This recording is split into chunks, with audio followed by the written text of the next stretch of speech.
The market smelled like tuna fish and motor oil, and the specific category of Los Angeles heat that arrived in April and didn't leave until October.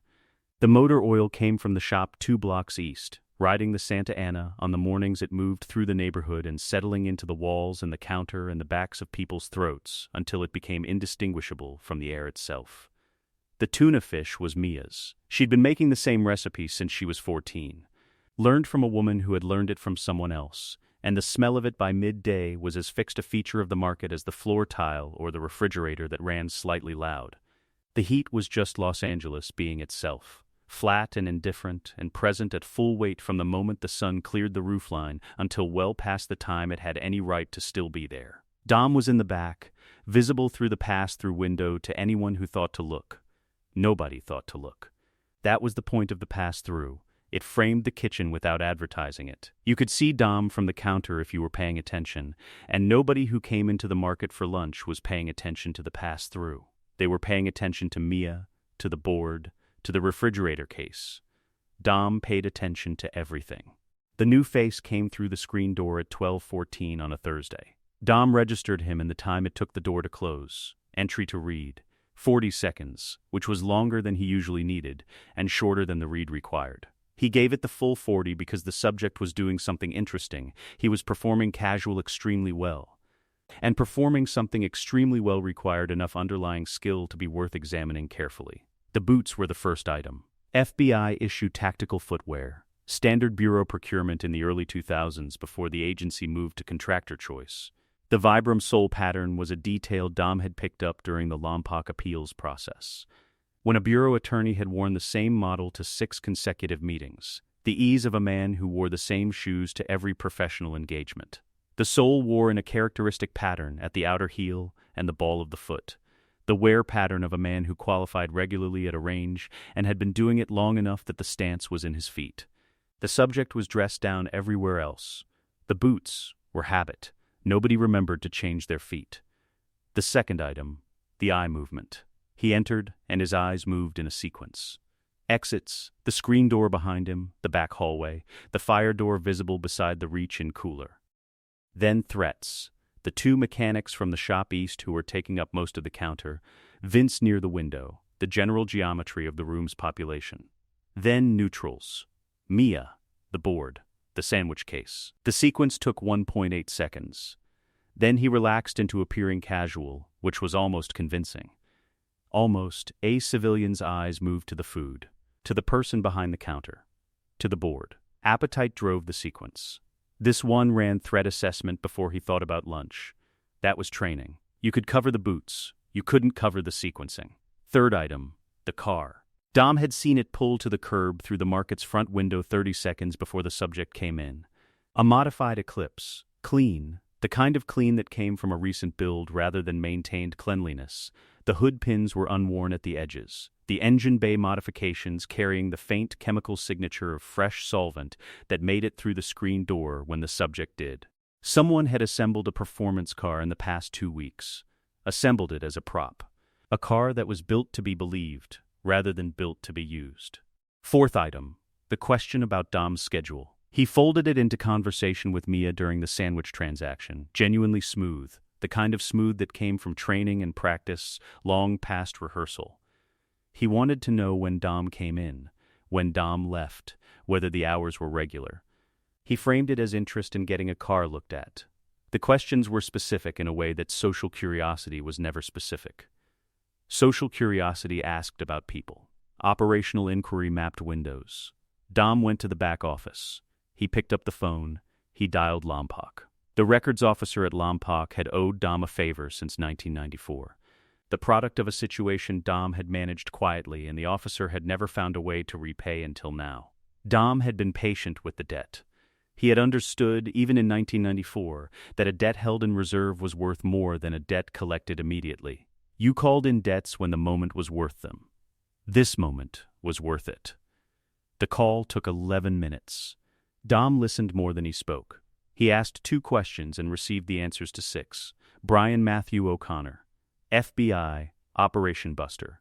Handler, Special Agent Bilkins. Case designation included Dom's name, the market's address, the garage, the the Race Wars circuit. The operation had been running for 3 weeks before this particular Thursday. Today was apparently Brian's second visit to the market. Dom had missed the first one, which irritated him mildly, then didn't, because the irritation assumed the first visit would have produced different information than the phone call just produced, which it would not have. Dom put the phone down. He sat with the information for 90 seconds. This was his standard interval for the receipt of significant intelligence, 90 seconds of sitting with it before responding.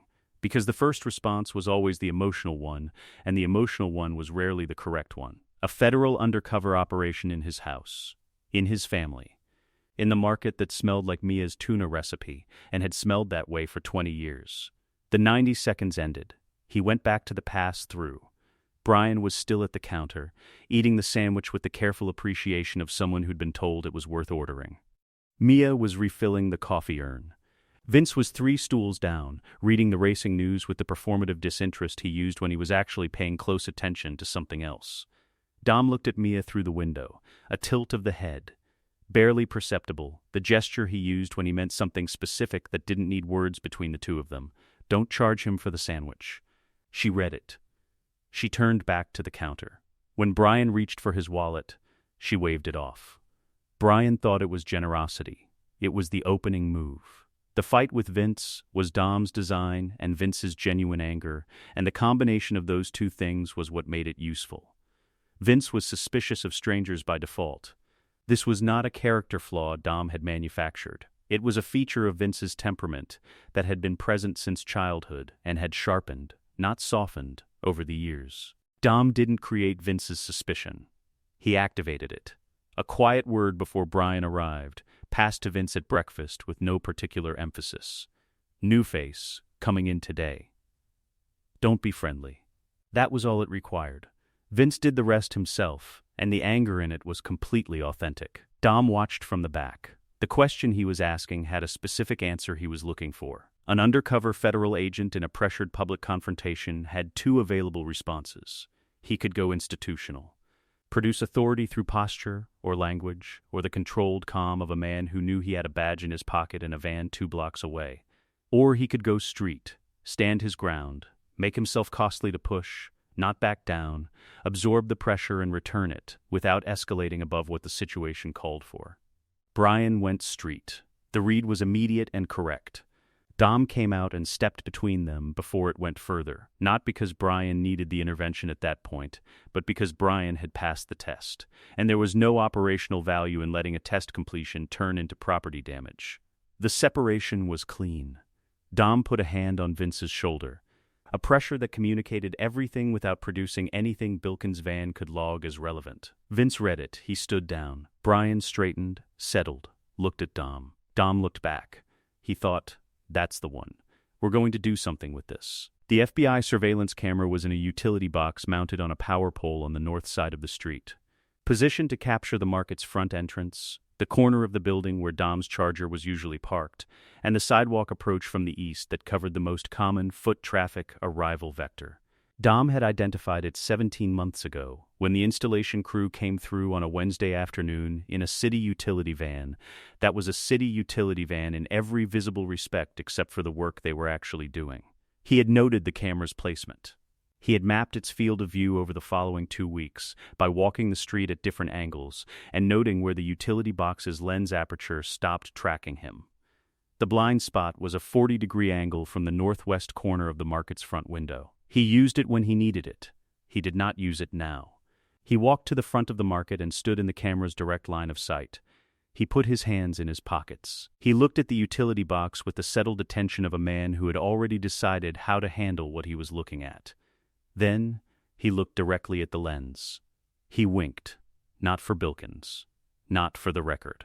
Not for Brian, who was behind him and wouldn't have understood the context. For himself. Because the game had just begun, and Dom had been waiting for a game worth playing, and it was a reasonable thing, a privately reasonable thing, to mark the beginning of something you had been waiting for.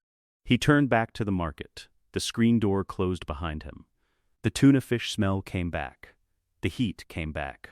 The refrigerator ran its slightly loud cycle in the background. Same as always. Nothing in the room had changed. Everything in the room had changed. Dom went back to work. The garage smelled of coolant and overnight oil, and the faint metallic bite of metal worked under heat. The Tuesday morning atmosphere that settled into the bay when the work had started early, and the doors had been open long enough to mix the interior air with the street. Dom had been in the bay since 6. The manifold on the Integra was not broken.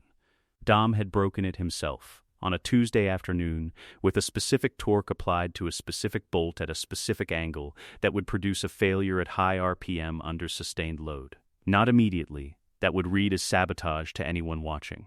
The failure needed to arrive at the right moment, in the right race, with the right margin. He had calibrated it the way he calibrated everything, by running the scenario backward from the desired outcome and identifying the precise mechanical intervention required to produce it. He had spent 40 minutes on it. He had done cleaner work in less time. He wasn't trying to do clean work. He was trying to do invisible work, which was a different discipline and in some ways harder. The manifold would fail between 7,000 and 8,000 RPM, somewhere in the third quarter of the race, at a point where Brian's Eclipse was positioned to take the lead cleanly. Not gift-wrapped, Brian would have to drive for it. The failure would look like the Integra giving up what it had. The car reaching its ceiling while Brian pushed through his. A plausible loss. A loss that meant something. Dom needed Brian to win something that meant something. The analysis of Brian's psychology, by the end of week 2, ran to 11 observations. He was competitive in the way trained athletes were competitive, not for dominance, but for legitimacy. He didn't need to be the best. He needed to be worth respecting. This was a manageable psychological profile. A man who needed to be the best was easy to handle. You threatened his position, and he moved to protect it, which told you exactly where he was going. A man who needed to be worth respecting was more complex. He needed the respect to be genuine, which meant he needed to earn it through a process he could believe in. Dom couldn't give Brian a win. Not yet. Brian wasn't at that level, and they both knew it. Handing him a clean victory against Dom's best effort would produce the opposite of the intended result. Brian would know he'd been given something. And a man who knew he'd been given something spent his energy figuring out why, rather than trusting the gift. The throne race required a different architecture. The manifold failure had to be mechanical and plausible. Brian's margin of victory had to be genuine, earned by Brian's driving, not manufactured by Dom's absence from the race. The gap had to be small enough to be credible and large enough to feel real. Dom had run the calculation. He knew his own speed on this stretch of road at night under these conditions. He knew the Eclipse's ceiling from watching Brian push it in the 2 weeks prior. The manifold would pull the Integra off the pace at the point where Brian was close enough to close the gap under his own power. Brian would win by 2 car lengths, maybe 2.5. He would know he'd worked for it. He would believe the result. That was the plan. The race ran exactly as Dom had engineered it until the point where it ran differently, which was when Brian pushed the Eclipse into the turn sequence at the race's second quarter and did something Dom hadn't anticipated. He found another gear. Not a mechanical gear. The car wasn't hiding anything Dom hadn't already mapped. A psychological one. Brian drove the turn sequence the way a man drove something he'd been thinking about for 3 days, which he had been. The line he chose was tighter than Dom expected, the throttle application more precise. It wasn't Dom's level, but it was better than week 2. Dom noted this. He filed it while still driving, which was something he had developed over years of treating the inside of a car as a thinking environment rather than simply an operational one. Brian was improving faster than the analysis predicted. The ceiling Dom had estimated was provisional. It needed to be revised upward. The manifold failed at 7,400 RPM. Right on schedule. The Integra's power dropped in the gradual way of real mechanical failure, not a cliff, a slope. The car losing pace incrementally rather than all at once. It read exactly as Dom had designed it to read. Brian took the lead. He crossed the line by 2 car lengths. Dom pulled the Integra off the road and got out. He stood beside the car with his hands on his hips and looked at the engine bay for a moment, running the appropriate behavior of a man whose car had just let him down. Then he looked up. Brian had turned the Eclipse around and was coming back along the road, which was also the appropriate behavior for a man who had just won a race. Brian got out. He came to the Integra. He didn't come to gloat. Dom had not expected gloating from this profile. He came to look at the car. He bent slightly and looked under the hood from a distance. The look of someone who had grown up around cars and for whom a mechanical failure was a problem to examine rather than a moment to stand back from. "Manifold?" Brian said. "Manifold," Dom said. Brian looked at the engine bay for another moment. Then he looked at Dom. "You okay?" Dom filed this. He filed it in the column he'd been building across 2 weeks.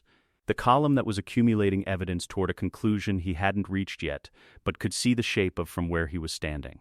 A man running an undercover operation who just beat his target in a race did not ask if the target was okay. He noted the win. He calibrated his next move. He ran the implications against his case objectives. He did not ask if the target was okay. Brian asked if Dom was okay. Dom looked at him. "Yeah," Dom said. "Good race." He meant it. He filed that too. The I-10 westbound at night had a smell that was partly exhaust and partly the mineral quality of hot asphalt releasing the day's heat into dark air, a smell Dom associated with work, with the particular alertness of moving fast through a city that had gone quiet enough to move in. The truck job ran 3 nights after the Throne race. The route was the I-10 westbound, a stretch Dom's crew had used before and knew well enough to run without rehearsal. The cargo was electronics, commercial grade. The kind that moved in volume and disappeared into the gray market quickly enough that the investigation timeline was always compressed. Clean job, professionally executed, 38 minutes from first contact to clear. The FBI logged nothing. What the FBI logged was Brian's eclipse on the Crenshaw racing circuit in East Los Angeles, captured on the surveillance van's camera array across a 4-hour window that covered the complete duration of the truck operation. Brian was visible in the footage. The eclipse was visible. The van had an unobstructed view of Brian's position for every minute of the window they cared about. Dom had put Brian there. He had done it the simple way. He'd invited Brian to the Crenshaw circuit 3 days before the job, framing it as a regular Tuesday gathering, the kind of low-stakes informal racing that the crew ran for maintenance rather than competition. Brian had accepted, because accepting was how you built the relationship he was there to build. He had no way of knowing that the invitation was also a deployment. The surveillance van followed the eclipse.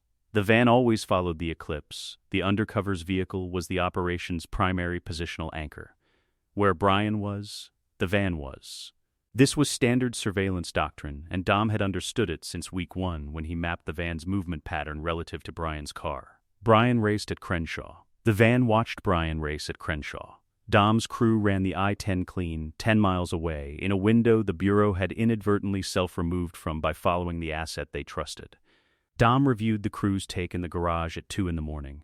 He thought about Brian at the Crenshaw circuit, running his eclipse through the turn sequence with the improving line Dom had clocked 3 nights earlier, building his skill, building his relationships, building the cover story he was reporting to Bilkins, building the story Dom was writing for him. The garage office held the faint smell of paper and motor oil, the combination that settled into any room adjacent to the bay and stayed there regardless of what else happened in it. Dom sat at the desk on a Tuesday evening with a freight route schedule on one side and a city map on the other, running the arithmetic of misdirection. The staged intelligence package took 1 evening to construct and 3 days to deploy. The principle was simple and required no fabrication. Brian was a federal agent trained to observe and report. He would report what he observed. Dom's responsibility was to ensure that what Brian observed was accurate in its details and false in its implications. A selection of true facts assembled into a misleading architecture. He chose a set of truck schedules from a route that Tran's crew used. The schedules were real. Dom had obtained them through a contact in the freight industry and had used them previously for his own planning. He planted them in a location Brian could plausibly discover through his own surveillance work. Accessible enough to find with effort. Difficult enough to require the effort. Brian finding things through effort was more valuable than Brian being handed things. A man who worked for his intelligence believed it. A man who received it wondered about the source. Brian found the schedules in 4 days. Dom knew because Brian's behavior changed. The quality of his attention at the garage shifted in the way it shifted when he was carrying something he was trying not to seem like he was carrying. He would bring it to Bilkins. Bilkins would cross-reference it against the operation's existing intelligence picture. The schedules would point at Tran's operation with enough specificity to redirect investigative resources without requiring Dom to do anything further. The FBI's case was building in the direction Dom had pointed it. Bilkins thought his undercover was developing intelligence. Bilkins undercover thought he was developing intelligence. Dom was developing intelligence.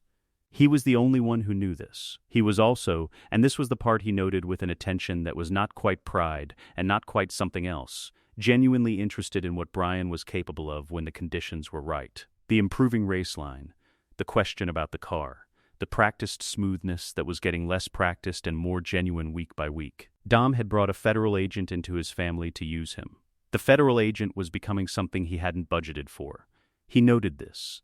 He didn't yet know what to do with it. He filed it under watch. He went to bed. The garage was quiet. The Integra sat in the bay with its deliberately damaged manifold, waiting for a repair Dom would perform himself. Tomorrow. In the morning, before Brian arrived. The repair would take 20 minutes. Dom had broken it in 40. He was getting more efficient. He turned off the light. The afternoon was still in the garage, the bay door open, the Santa Ana flat against the building's face, no movement in it. Dom stood at the workbench with a rag he wasn't using and thought about problems that couldn't be solved with the instruments that solved other problems. The problem with Johnny Tran was not that he was dangerous. Dangerous men were manageable.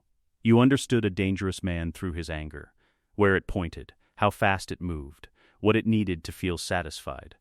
Dangerous men were predictable in the way of things that operated at full capacity all the time. They had no reserve, no patience. You waited them out or you pointed them somewhere else, and either way you retained control of the situation. Tran was protected. That was different. Protection meant institutional insulation. A relationship with a system that Dom couldn't threaten directly without threatening the system. And threatening the system was the category of problem that didn't end when the immediate situation resolved. It compounded. It produced consequences across timelines Dom had no interest in managing. Dom had learned about whatever arrangement shielded Tran during Lompoc. Through a source in the LA criminal bar who had watched the Tran operation run clean through 3 separate investigations that should have caught it. 3 investigations. Same result each time. That kind of consistent outcome required architecture. The architecture had a federal address. What this meant operationally, any direct move against Tran activated the protection. You hit Tran, you hit the arrangement. You hit the arrangement, you hit the bureau. You hit the bureau, you were no longer a street operation with a smart principal. You were a federal case with a very short timeline. Dom didn't want a federal case. He had a federal agent. The mechanic's name was Eddie Ruiz, and he had worked in Tran's operation for 4 years with the accumulated resentment of a man who was competent enough to know he was being undervalued and not connected enough to do anything about it. He had a memory for inventory locations, the spatial intelligence of someone who had been loading and unloading electronics from various storage facilities across Sun Valley for long enough that the geography of Tran's operation lived in him like a second map of the city. He also had a race wars debt. The debt was 18 months old, originating from a side bet dispute that Tran had adjudicated in a way that benefited Tran and cost Eddie $3,000 he didn't have. Dom had absorbed the debt quietly at the time, paying Eddie's creditor without telling Eddie who had paid. He had waited.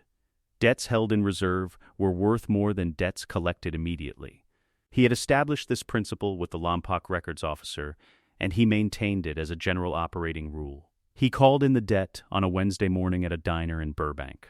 The booth at the back held the ambient noise of the kitchen and the counter traffic, enough to make external monitoring difficult, not enough to require raising your voice.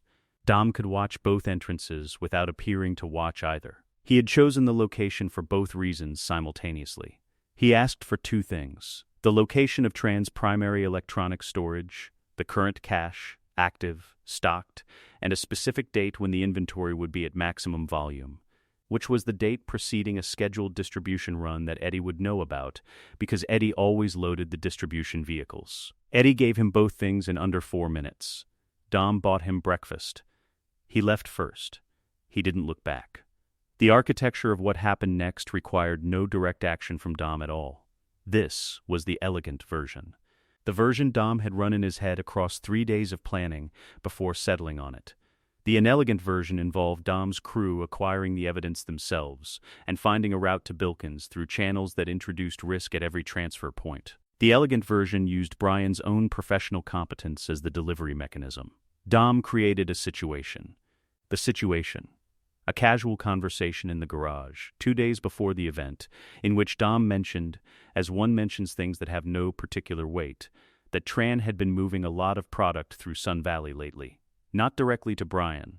To Leon, within Brian's hearing, in the way you said things to one person when you meant a third person to absorb them. He used a street address 2 blocks from the actual cache location, close enough to generate investigative interest. Far enough that Brian would have to do the work of triangulating to the real location, which meant Brian would arrive at the real location through what felt like his own surveillance, rather than through information he'd been given.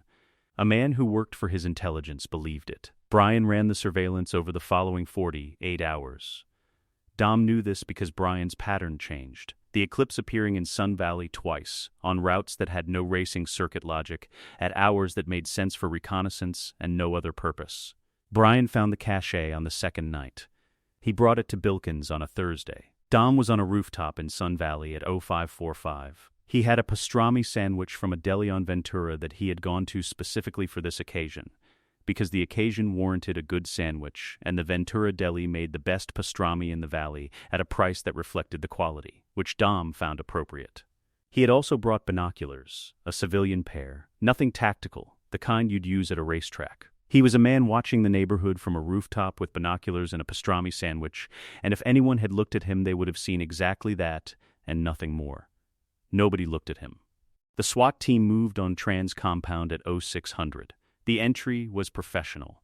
6 agents at the primary gate in standard breach formation, 2 at the secondary exit on the compound's east face, a tactical commander running the operation from a position 20 meters back that gave him sightlines to both entry points simultaneously. The entry took 42 seconds from gate breach to structure penetration. The tactical commander ran a tight operation. Dom respected tight operations on principle, regardless of who was running them. Tran came out in handcuffs 11 minutes later. He walked between 2 agents with the controlled anger of a man who was not surprised to be arrested and was already calculating his response. The protection arrangement would activate, his handler would receive notification. The internal machinery would move. But the internal machinery had a fundamental limitation that Tran had apparently not fully accounted for. It could protect him from external investigation, but it couldn't protect him from the Bureau itself. The left hand of the FBI did not know what the right hand's arrangement looked like. Tran's handler was somewhere in the federal building receiving a notification about the Sun Valley raid at the same moment the raid was concluding. The timing was not Dom's design, it was the natural product of institutional compartmentalization that Dom had understood and exploited. The arrangement was burned, not because Dom had targeted it, because Brian's evidence had come through channels clean enough that no single person in the authorization chain had reason to check the relevant registry before approving the warrant. By the time anyone connected the dots would be in court. Dom folded his binoculars. He finished the sandwich. He looked at the compound for a moment. The federal vehicles. The agents logging evidence. The methodical work of a system doing exactly what he had pointed it at. That's one less problem, he thought. Thanks, Brian. He drove back to East Los Angeles through the mid-morning traffic with the radio off and the window down. The city at its standard velocity around him, indifferent, without awareness of what had just concluded in Sun Valley. He ran the accounting on the drive.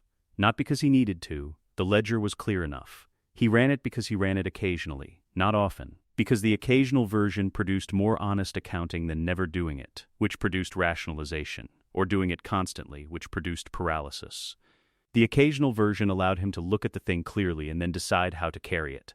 He had used a federal agent, without consent, to eliminate a criminal rival. Brian had walked into a situation Dom designed and performed his job against a target Dom selected and processed evidence Dom had routed into his awareness. Brian would file his report. He would receive credit for the intelligence. His case was advancing. His cover was deepening. By every metric Bilkins used to evaluate the operation, Brian was performing excellently. Brian's excellent performance was Dom's composition. He's been a better agent because of me, Dom thought. He sat with that for the length of a red light on Sepulveda. A woman in the adjacent lane was singing along to something on her radio. The city moved around him without awareness of what had just concluded 10 miles north. Doesn't make it clean. The sentence stayed where it was, in the accounting, filed accurately. Not the sentence of a man trying to clear his conscience. The sentence of a man who had decided that an accurate ledger, even one that didn't resolve cleanly, was more useful than a false one. It hadn't disappeared the way things you meant to rationalize away disappeared. It stayed where it was. He could work with that. He had never been able to work with anything else. The light changed. He drove. He pulled onto his street. He could see the garage from 2 blocks out, the bay door open, the sound of an engine running a diagnostic cycle reaching him before the market came into view. Brian's Eclipse was parked at the curb. Dom pulled in. He got out. He stood for a moment in the garage's oil and heat atmosphere, listening to the engine's diagnostic note. Watching Brian work on something in the Eclipse's engine bay with the focused attention of someone who had grown up making tools of the cars they drove. I put the FBI on Tran. Brian thinks he found it himself. A beat. He drove better last Tuesday. He picked up a wrench. He got to work. The two things coexisted in him without resolving. He had learned, somewhere in the years before Lompoc and the years after it, that the things that didn't resolve were the ones worth watching. Simple things resolved. Complex things stayed open. Brian was staying open. Dom didn't know yet what that meant. He knew it meant something. He kept working. Tuesday morning, the air cool still. The asphalt not yet holding the day's heat. The neighborhood somewhere between sleep and opening. Dom walked the route at the pace of a man with no particular destination. It was not the pace of a man with no particular destination. The route had taken 3 days to select. The walk took 40 minutes. He did it in sections. The opening quarter where the road ran straight and the sight lines were clean, the middle section where it bent through the industrial corridor with the surface degradation that rewarded local knowledge over raw speed, the final approach where the grade changed and the road leveled toward the crossing. He walked the crossing twice. He stood on the tracks and looked west down the rail line and timed the morning freight with a watch he had worn since he was 19. He did this 3 times across 3 different mornings, which gave him a sample size he trusted. The freight ran within a 90-second variance window, predictable enough to plan against. Unpredictable enough that nobody who hadn't run the timing themselves would know the window existed. Dom knew the window existed. He had been racing this stretch of road since he was 17. The crossing had always been the crossing. A feature of the route that careful drivers accounted for and reckless ones ignored. Dom had never been reckless. Reckless was a story people told about him because speed looked like recklessness from the outside. From the inside, speed was information. You went fast because you knew what the road was doing. You knew what the road was doing because you had paid attention for long enough that the road had told you. He stood on the tracks on the 3rd morning and made his decision. The garage held the flat gray of early morning when Dom laid his palm against the Charger's hood, the car still cold, the day's heat not yet arrived, everything in the bay suspended at the hour before the world remembered to resume its temperature. The failure point was not mechanical. It was geometric. Dom had run the scenario often enough to know that the crash needed to be real, not a performance, not a controlled slowdown dressed up as an accident. Brian had been watching him for 10 weeks. Brian was good at watching. A performed crash would carry exactly what it was, and Brian's profile was the profile of a man whose eyes didn't miss that category of thing. The crash needed to hurt. It needed to be the kind of thing that put Dom on the asphalt genuinely, not the kind of thing that produced the correct bruising at the correct locations without the underlying physical reality. Dom had calculated the acceptable risk. The rear wheel catching the rail at the crossing's grade angle, at the speed he was planning to be running, would swing the Charger's back end through a predictable arc, violent, spectacular, genuinely damaging to the car. Dom would take the impact through the seat and the door and the harness he had tightened specifically for this purpose before the race. He would be disoriented. He would be bruised. He would not be seriously injured. He had run this calculation 7 times, and it produced the same result 7 times. He trusted the calculation. He had learned, over years, to distinguish between calculations that held across repetition and the ones that varied. The ones that held were the ones you could build on. He would hit the crossing wrong. He would put the Charger sideways. He would come out of it with his architecture intact, and Brian standing at the line wondering how much of what he'd just seen was real. All of it was real. The design was real. The execution was real. The crash was real. Those things could coexist. Dom was comfortable with coexistence. The race ran clean through the first half.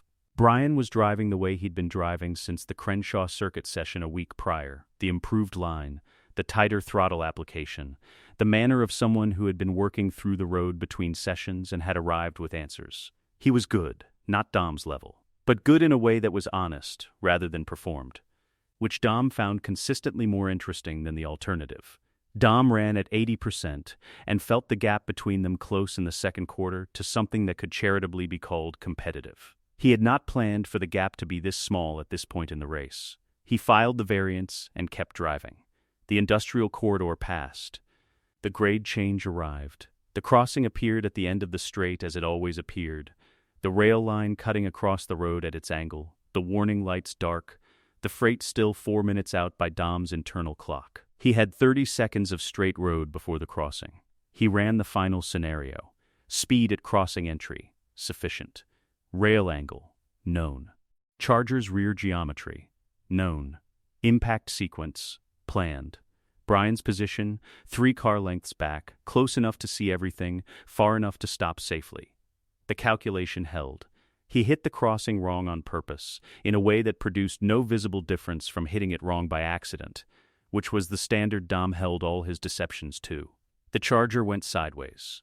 It happened in the violent and immediate way of mechanical events that couldn't be revised once they began, the rear end swinging through the arc Dom had calculated, the car's weight transferring in the sequence he'd anticipated, the door taking the impact he'd prepared for.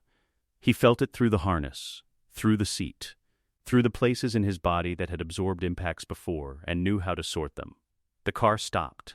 The dust moved. The crossing lights came on, late, reflexive, the system responding to an event that had already concluded. Dom sat in the car for 3 seconds. He ran a physical accounting. Shoulders, ribs. Left forearm where the door had communicated the impact most directly. Bruised, nothing structural. The margin had held. He got out. He did it slowly, because slowly was accurate. He stood beside the Charger on the asphalt and breathed. And the breathing was not performance, the breathing was the body doing what it did after impact, restoring its own baseline. And Dom let it run its course without managing it. His right hand was in the Charger's interior through the open door. He didn't know when he'd put it there. He knew what it had found. The handcuffs from the glove box. He'd put them there 3 days ago. He had not been fully certain he would use them until this moment. Standing on the asphalt with the Charger's dust settling around him and the freight 2 minutes out down the western rail line, he looked at what was in his hand. He looked at the road. He heard the eclipse. Brian had turned around. He came back along the route at reduced speed, the eclipse moving with the caution of a driver who had seen a crash and was approaching the aftermath rather than a finish line. He stopped 20 meters back. He got out. He came toward Dom the way he had come toward the Integra after the throne race, not to confirm a win, but to check on the person he'd beaten. The same instinct. The same sequence. Dom watched him come. He thought about 10 weeks of accumulated observation. The exit scan on the first day, the manifold question, the pastrami sandwich in Sun Valley that Brian would never know about, the improved line at Crenshaw, the Sun Valley surveillance runs. The report Brian had brought to Bilkins with the confidence of a man who believed he had built something real. Brian had built something real. The fact that Dom had provided the materials didn't change the construction. Brian stopped in front of him. Behind Dom, the approaching freight announced itself, the low register of a heavy train on a long straight. Audible as vibration before it became audible as sound. The patrol officer's cruiser was a quarter-mile up the road, moving toward them. The window was measured in seconds. Dom opened his left hand, the handcuffs. He opened his right hand, the Charger's key. He looked at Brian. He said it simply. No theater, no elevation. The way you said the true thing when you had been waiting to say it long enough that decoration had burned off and only the sentence remained. You can be a cop, or you can be a brother. Choose. He watched Brian's face. He had predicted this moment across 3 days of scenario planning. He had run Brian's psychological profile against the choice and arrived at a projected outcome with a confidence interval he trusted. He knew what Brian was going to do. He had known what Brian was going to do since the afternoon Brian asked if Dom was okay after a race Brian believed he had won honestly. He knew. What he had not planned for, what no scenario had produced, was what it would feel like to watch it happen in real time. Brian looked at the handcuffs. He looked at the key. He looked at Dom with the expression of a man who had already made the decision and was only now understanding that he had made it some time ago, before this moment, possibly before this month, and was here to acknowledge the decision rather than to make it. He took the key. Dom watched him go. He heard the eclipse. He watched the taillights disappear into the dark east of the crossing, and the freight arrived behind him in a wall of sound and displacement that he stood in without moving, because there was nothing left to move away from. The patrol officer pulled up, got out, looked at the Charger. Dom looked at the road where the Eclipse had been. He sat on the asphalt for a long time after the cruiser left. He had run a lot of plays.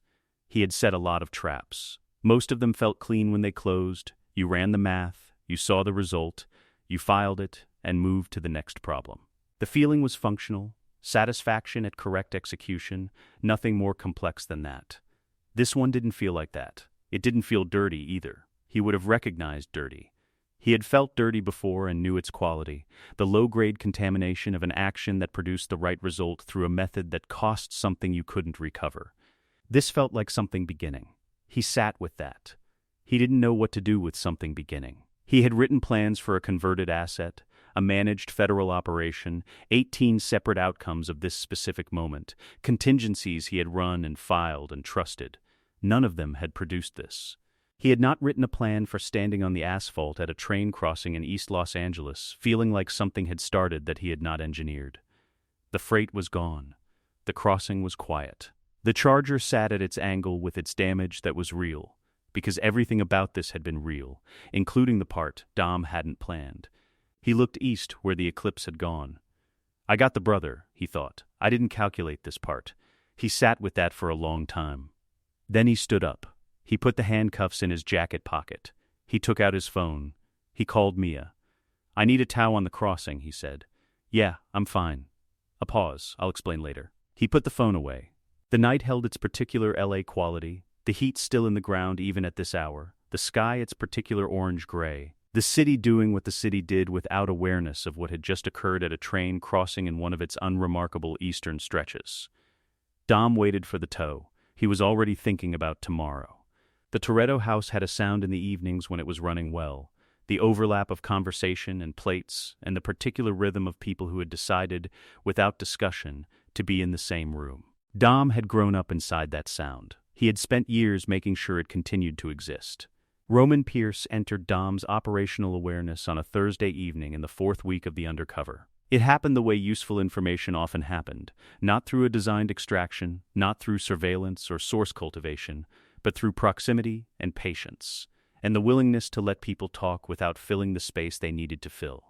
Brian had been at the Toretto house for dinner, which had been happening with increasing regularity by week 4 as the cover deepened and the social architecture solidified. Mia had made the kind of dinner the house produced when it was running well, substantial, unhurried, the table carrying the warmth of people who had decided to be somewhere rather than people who had arrived by circumstance. Brian had been talking about Barstow.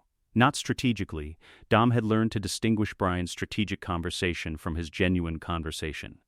And this was the genuine variety. The loosened, slightly unfocused quality of someone who had been holding something at a distance and had, after a second beer, let it come a little closer. There was a man named Roman Pierce. There was a friendship that had fractured at a specific point for a specific reason that Brian carried with the weight of something he had not fully put down. He didn't give Dom the operational details. An undercover agent retained certain instincts regardless of how comfortable the table felt. But he gave Dom the texture of it. The history. The particular kind of anger that lived in Roman Pierce and what it was sitting on top of. Dom had filed it. He had filed it in the column he kept for information with future applications, distinct from the column for information with immediate ones. Roman Pierce went into the future column with a notation: angry man who loves Brian. Locate when needed. He had located him 14 months later. The strategic picture after Fast 1 resolved into a ledger with 2 columns. But first, the mechanics of Brian staying in the bureau. Brian had reported the subject as having evaded apprehension at the train crossing. The freight's timing had eliminated any witness to what had actually occurred there. The utility pole camera had its field of view blocked at the critical angle by the Charger's position in the roadway, a detail Dom had accounted for during his 3-morning route assessment and verified by standing exactly where the camera would have been looking at the moment he planned the impact. Brian's report was a lie in its conclusion and accurate in every verifiable particular. Dom had designed the crossing specifically to produce a narrative that couldn't be contradicted by the available evidence. The existing case had gone dormant. No cooperating agent. No independent evidence sufficient to prosecute. Not a pardon, not a clean record. operational freedom with no paperwork to show for it. The gap between Brian's report and reality lived in no document that existed anywhere, and Dom had ensured it never would. Brian's career continued. So did Dom's freedom. What Dom had, Brian, converted and genuine. Johnny Tran removed from the operational landscape. A legal limbo the crossing had produced that amounted to operational freedom without a file attached to it. The family intact, the garage running. What Dom needed? Revenue, expansion, and the kind of reach that a geographically contained operation could not produce on its own. Los Angeles was the foundation. It was not the ceiling. Dom had been thinking about ceilings since Lompoc. Specifically, the ceiling a man ran into when his operation existed in one city, served one market, and had no redundancy against a single well-placed federal case or a single competitor with institutional backing. Tran had been the object lesson. Tran had the protection arrangement, and it still hadn't been enough. Because the protection only covered the vectors Tran had accounted for. The vector Dom opened through Brian's unwitting investigation was a vector Tran hadn't known existed. Dom had learned from this in both directions. Tran's mistake, relying on a single protection architecture. Dom's lesson, build multiple geographies. Multiple relationships. Multiple revenue streams. Make the operation too distributed to be effectively contained by any single institutional effort. Miami was the first expansion node. Carter Verone's operation was the vehicle. Dom didn't need Verone eliminated. He needed Verone's infrastructure inherited, the shipping lanes through South Florida, the money processing relationships, the law enforcement contacts that Verone had cultivated across a decade of operating in a port city with particular institutional flexibility. The infrastructure would survive Verone. It always did. Dom needed to be positioned to receive it when Verone's operation concluded. He also needed Roman Pierce. Han Lu had been in Dom's orbit since before the Race Wars circuit. One of the faces that appeared at the edges of the underground in the mid-90s, moving through the import scene with an ease that suggested he belonged to every garage and none of them simultaneously. Dom had known him the way you came to know people in that world, through proximity, through the accumulated data of watching someone operate. Through the gradual recognition that the man drove the way Dom drove, not for competition, but because the car was a thinking environment, and the road was where the thinking happened. Dom had reached out to Han 2 years before the Tran operation. He had not called it recruitment. He had offered Han a problem worth solving, and left the rest to Han. That was always the offer. People who required more elaborate inducement than an interesting problem were not the people Dom built architecture with. He sent Han to Miami 6 weeks before Brian arrived, with a brief that covered 3 items and no more. Find Roman Pierce. Map Carter Verone's operation. Establish a financial relay through a Cayman intermediary Dom would identify separately. Don't mention Dom. Han had executed across all 3 items with the efficiency of a man who had no institutional affiliations, no domestic footprint, and the kind of face that read as belonging to any environment where import automotive culture had presence. Which in Miami's underground meant he was effectively invisible to anyone who wasn't paying close attention to who had arrived recently and why. He found Roman in 3 days. Dom had estimated 4 to 6. He noted the variance in Han's favor. Roman was where his record said he would be, and doing what his profile said he would do, operating in the gray space between legitimate mechanical skill and the kind of work that skill enabled when the worker had a criminal record and an anger that needed direction. Han had spent 6 weeks in his orbit without establishing anything that could be characterized as recruitment. He was simply present. Available, the kind of presence that made a man feel witnessed without making him feel watched.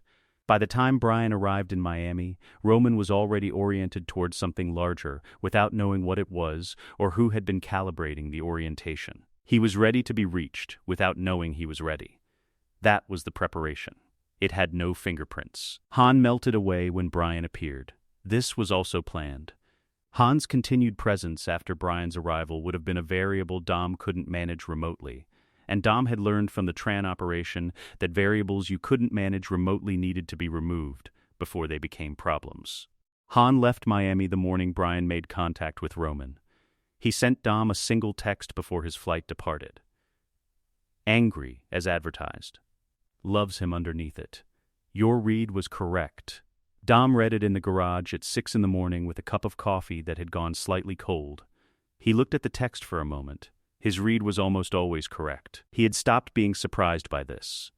What he hadn't stopped finding interesting was the texture of each confirmation. The way a correct assessment of a person felt different from a correct assessment of a mechanical system. Machines confirmed your calculations. People confirmed something else. Something about the accuracy of the model you'd built of who they were. Roman Pierce was angry and loved Brian underneath it. Dom had known this from a conversation over dinner in East Los Angeles, 14 months ago, that Brian hadn't known he was having. He finished the cold coffee. He went back to work. The Cayman firm's conference room was glass on two sides, the harbor on one, the financial district on the other, and it had the stillness of rooms where money moved in quantities that made stillness feel appropriate. Dom had sat in it once, 3 years prior. He had not needed to return. The structure he'd built there ran without requiring his physical presence, which was how he built all structures he intended to last. The intermediary was a corporate entity registered through a law firm Dom had used for a previous matter and trusted for its combination of legitimate operation and genuine discretion. The entity held a commercial bank account with a correspondent relationship to a Miami institution that processed trade finance transactions, the category of banking infrastructure that moved money between jurisdictions without attracting the velocity flags that personal transfers generated. Dom had established the routing before Brian arrived in Miami, before Han arrived in Miami. Before the Verone operation was anything other than a strategic concept Dom was building architecture around. The routing would capture a percentage of whatever Brian and Roman extracted from Verone's operation. Not a large percentage. Dom was not interested in taking from Brian what Brian earned. He was interested in establishing the Miami financial infrastructure the Toretto expansion required. A small routing, sustained over time, through a clean channel, built something more durable than a large extraction through a dirty one. The percentage was 11. Dom had chosen 11 because it was the kind of number that didn't generate pattern recognition in financial monitoring systems, which were calibrated to flag round numbers and common fractions. 11% was the number of someone who had thought about the number rather than chosen one intuitively. Brian and Roman walked away from Verone's operation believing they had broken the bank. They had broken the bank. The 11% Dom captured through the Cayman routing was not breaking. It was foundation laying. There was a distinction. Dom filed the first transfer confirmation on a Tuesday and noted the Miami infrastructure as operational. He did not celebrate this. He noted it and moved to the next item in the ledger. The Toretto house was at its standard volume when Brian walked back through it the first time after Miami. The kitchen carrying the smell of something Mia had been cooking for an hour. The garage bay visible through the back window with its familiar inventory of projects at various stages of completion. The same room. The same house. Brian was different. The difference was legible, 2 months operating at that level, with that exposure, against an adversary that calibrated, had compressed something in Brian's professional development that normally took years. He was sharper. His reads of rooms were faster. His situational awareness had the quality of someone who had been tested recently rather than trained recently, and testing produced a different kind of knowing. The sameness was the thing Dom hadn't fully calculated. Brian sat at Dom's table and looked across it with the expression of a man carrying something he hadn't decided what to do with yet. Not suspicion exactly. Dom had learned to distinguish suspicion from its precursors, and this was a precursor, a gathered quality, the accumulation of small anomalies that hadn't yet organized themselves into a coherent question. He was close to the right question. He wasn't asking it. Dom watched him decide not to ask it, which was itself information. A man who decided not to ask the right question had located the right question. Brian had located it. He had looked at it, the cleanliness of the Miami operations setup, the way the Verone intelligence had arrived fully formed, the presence of Han in a city where Han had no documented reason to be, and he had looked at Dom across the table and made a choice. He had chosen to not know yet. Dom recognized this choice. He had respect for it. It was the choice of a man who understood that certain knowledge was load-bearing, and that pulling a load-bearing piece before the surrounding structure was ready produced collapse rather than revelation. Brian wasn't ready. He knew he wasn't ready. He was filing it. Dom received a message from Han that evening. He almost asked the right question. He decided not to. Dom read it. He thought about the table, Brian's face, the accumulated anomalies that hadn't yet become a question. He typed back, "He'll ask it eventually." "Han, what do you do then?" Dom looked at the screen. He considered train tracks and handcuffs and a key and a choice Brian had made before he fully understood what he was choosing. "I'll tell him the truth." Han, the whole truth? The pause before Dom's response ran long enough that Han would have known it was a real pause rather than a transmission delay. As much as he can use. He put the phone down. He looked at the garage bay, the charger in its position, the tools on their boards, the atmosphere of a space that had always been the center of things without advertising itself as such. Brian was driving better than when he'd left. Roman Pierce was in the family's extended orbit. The Miami infrastructure was operational. The Verone shipping lanes were available for the expansion Dom was building toward. Everything he'd planned had produced what he'd planned. He also thought about Brian's face across the table. The almost question. The decision to file it. Brian was building a model of what Dom was. The model was incomplete, and Brian knew it was incomplete, and he was choosing to continue operating within the incomplete model rather than force a confrontation that would either destroy it or require Dom to complete it. That choice was the choice of someone who trusted. Not blind trust. Brian was not a man who operated on blind trust. The trust of someone who had run the available evidence and decided that what he couldn't yet explain was more likely to resolve into something he could accept than something he couldn't. Dom had not engineered that trust. He had created the conditions that allowed it to develop. He was learning the distinction between creating conditions and creating outcomes. The distinction was getting more important the longer this ran. He turned off the garage light. Miami is done. The next board is larger. He was already building it. The burner relay sat in the back of the garage's storage cabinet. Cool metal behind a parts catalog from 1998 and a set of calipers Dom no longer used. The cabinet itself carrying the petroleum smell of a working garage that had soaked into everything stored in it for years. It was a prepaid carrier device purchased with cash at a gas station in Palmdale, routed through a voicemail system that accepted text deposits and distributed them on a delay that made real-time triangulation impossible. It had been operational for 3 months before Brian knew it existed, and Brian still didn't know what it was. The anonymous informant channel had been operational for 3 years before Brian understood it was the most important relationship in his federal career. He didn't know that yet. He knew only that he had a source. A contact who communicated through the relay in patterns consistent with a cultivated asset of significant access and genuine discretion. The source had no name in Brian's files. Brian had given him a designation. Nightline. Standard protocol for a cultivated source whose identity required protection. The source was Dom Toretto. Brian did not know this. The intelligence Dom provided through the Nightline channel was real. This was the architecture's foundation and its non-negotiable requirement. Fabricated intelligence produced 2 failure modes. The agent who acted on it encountered reality, and the discrepancy destroyed the source's credibility, or the fabrication accidentally intersected with something true and produced consequences Dom hadn't modeled. Real intelligence produced neither failure mode. Real intelligence simply worked. Dom had access to real intelligence, because Dom was the most connected criminal operator in the LA basin and had been since before his first Race Wars podium. He knew which operations were running, which networks were moving product, which independent actors were creating friction in markets that multiple parties had interest in stabilizing. He knew these things because knowing them was the cost of operating successfully in the environment he operated in, and he had been paying that cost since he was 23 years old. He selected what he gave Brian the way he selected everything, by running the implications forward from the point of Brian's likely action. The intelligence had to be accurate enough to hold up under investigative scrutiny. It had to concern operations sufficiently distant from the Toretto family's interests that acting on it produced no blowback. It had to arrive at intervals consistent with a source who had access but not unlimited access.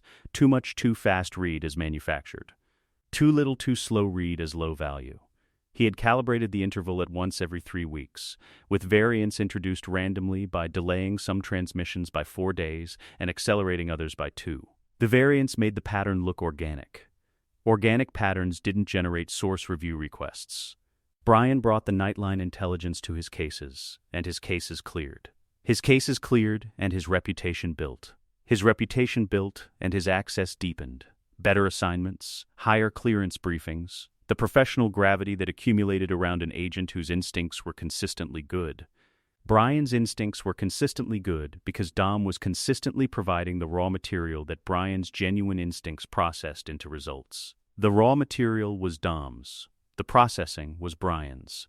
The career was the combination of both, and only one of the two men knew this. Wednesday had a particular texture in the garage when something had gone wrong before the morning properly opened. The quality of the air before the bay doors went up, the light still flat, the tools on their boards arranged in the silence that preceded the day's noise. Dom stood at the workbench on a Wednesday and looked at the problem that had no clean options. The leady problem arrived in the form of a decision. Braga's cartel was the operational theater.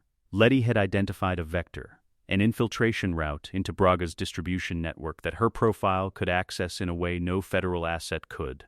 The opportunity was real. The intelligence value was real.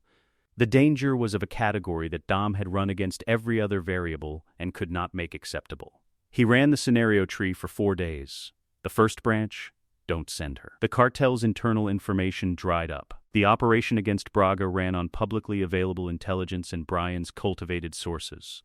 Duration extended by a factor Dom estimated at 6 to 9 months. During those months, Braga's operation continued at full capacity, which had costs to people in neighborhoods Dom didn't abstract away. Real costs. He knew the neighborhoods. The second branch: send her with the existing cover. The cover was good. Letty was better than good. She was the combination of authentic and controlled that made deep infiltration work at the level it needed to work. But authentic and controlled had a ceiling in cartel environments where background verification happened through networks Dom could not fully penetrate or predict. The ceiling was unacceptable. The third branch required a phone call.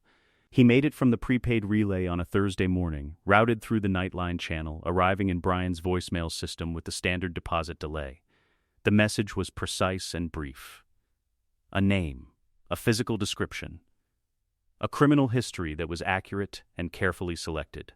A notation that this individual was currently positioned inside Braga's distribution network as an independent operative and had expressed willingness to formalize a cooperating relationship with federal authorities. A recommendation that the cooperating relationship be documented under a confidential informant designation with protected identity classification. Dom did not include Letty's real name. The message described a person whose documented characteristics matched Letty's operational profile closely enough to generate the CI file Brian needed to create, without including the identifying information that would have told Brian who he was actually filing paperwork for. Brian processed the intake.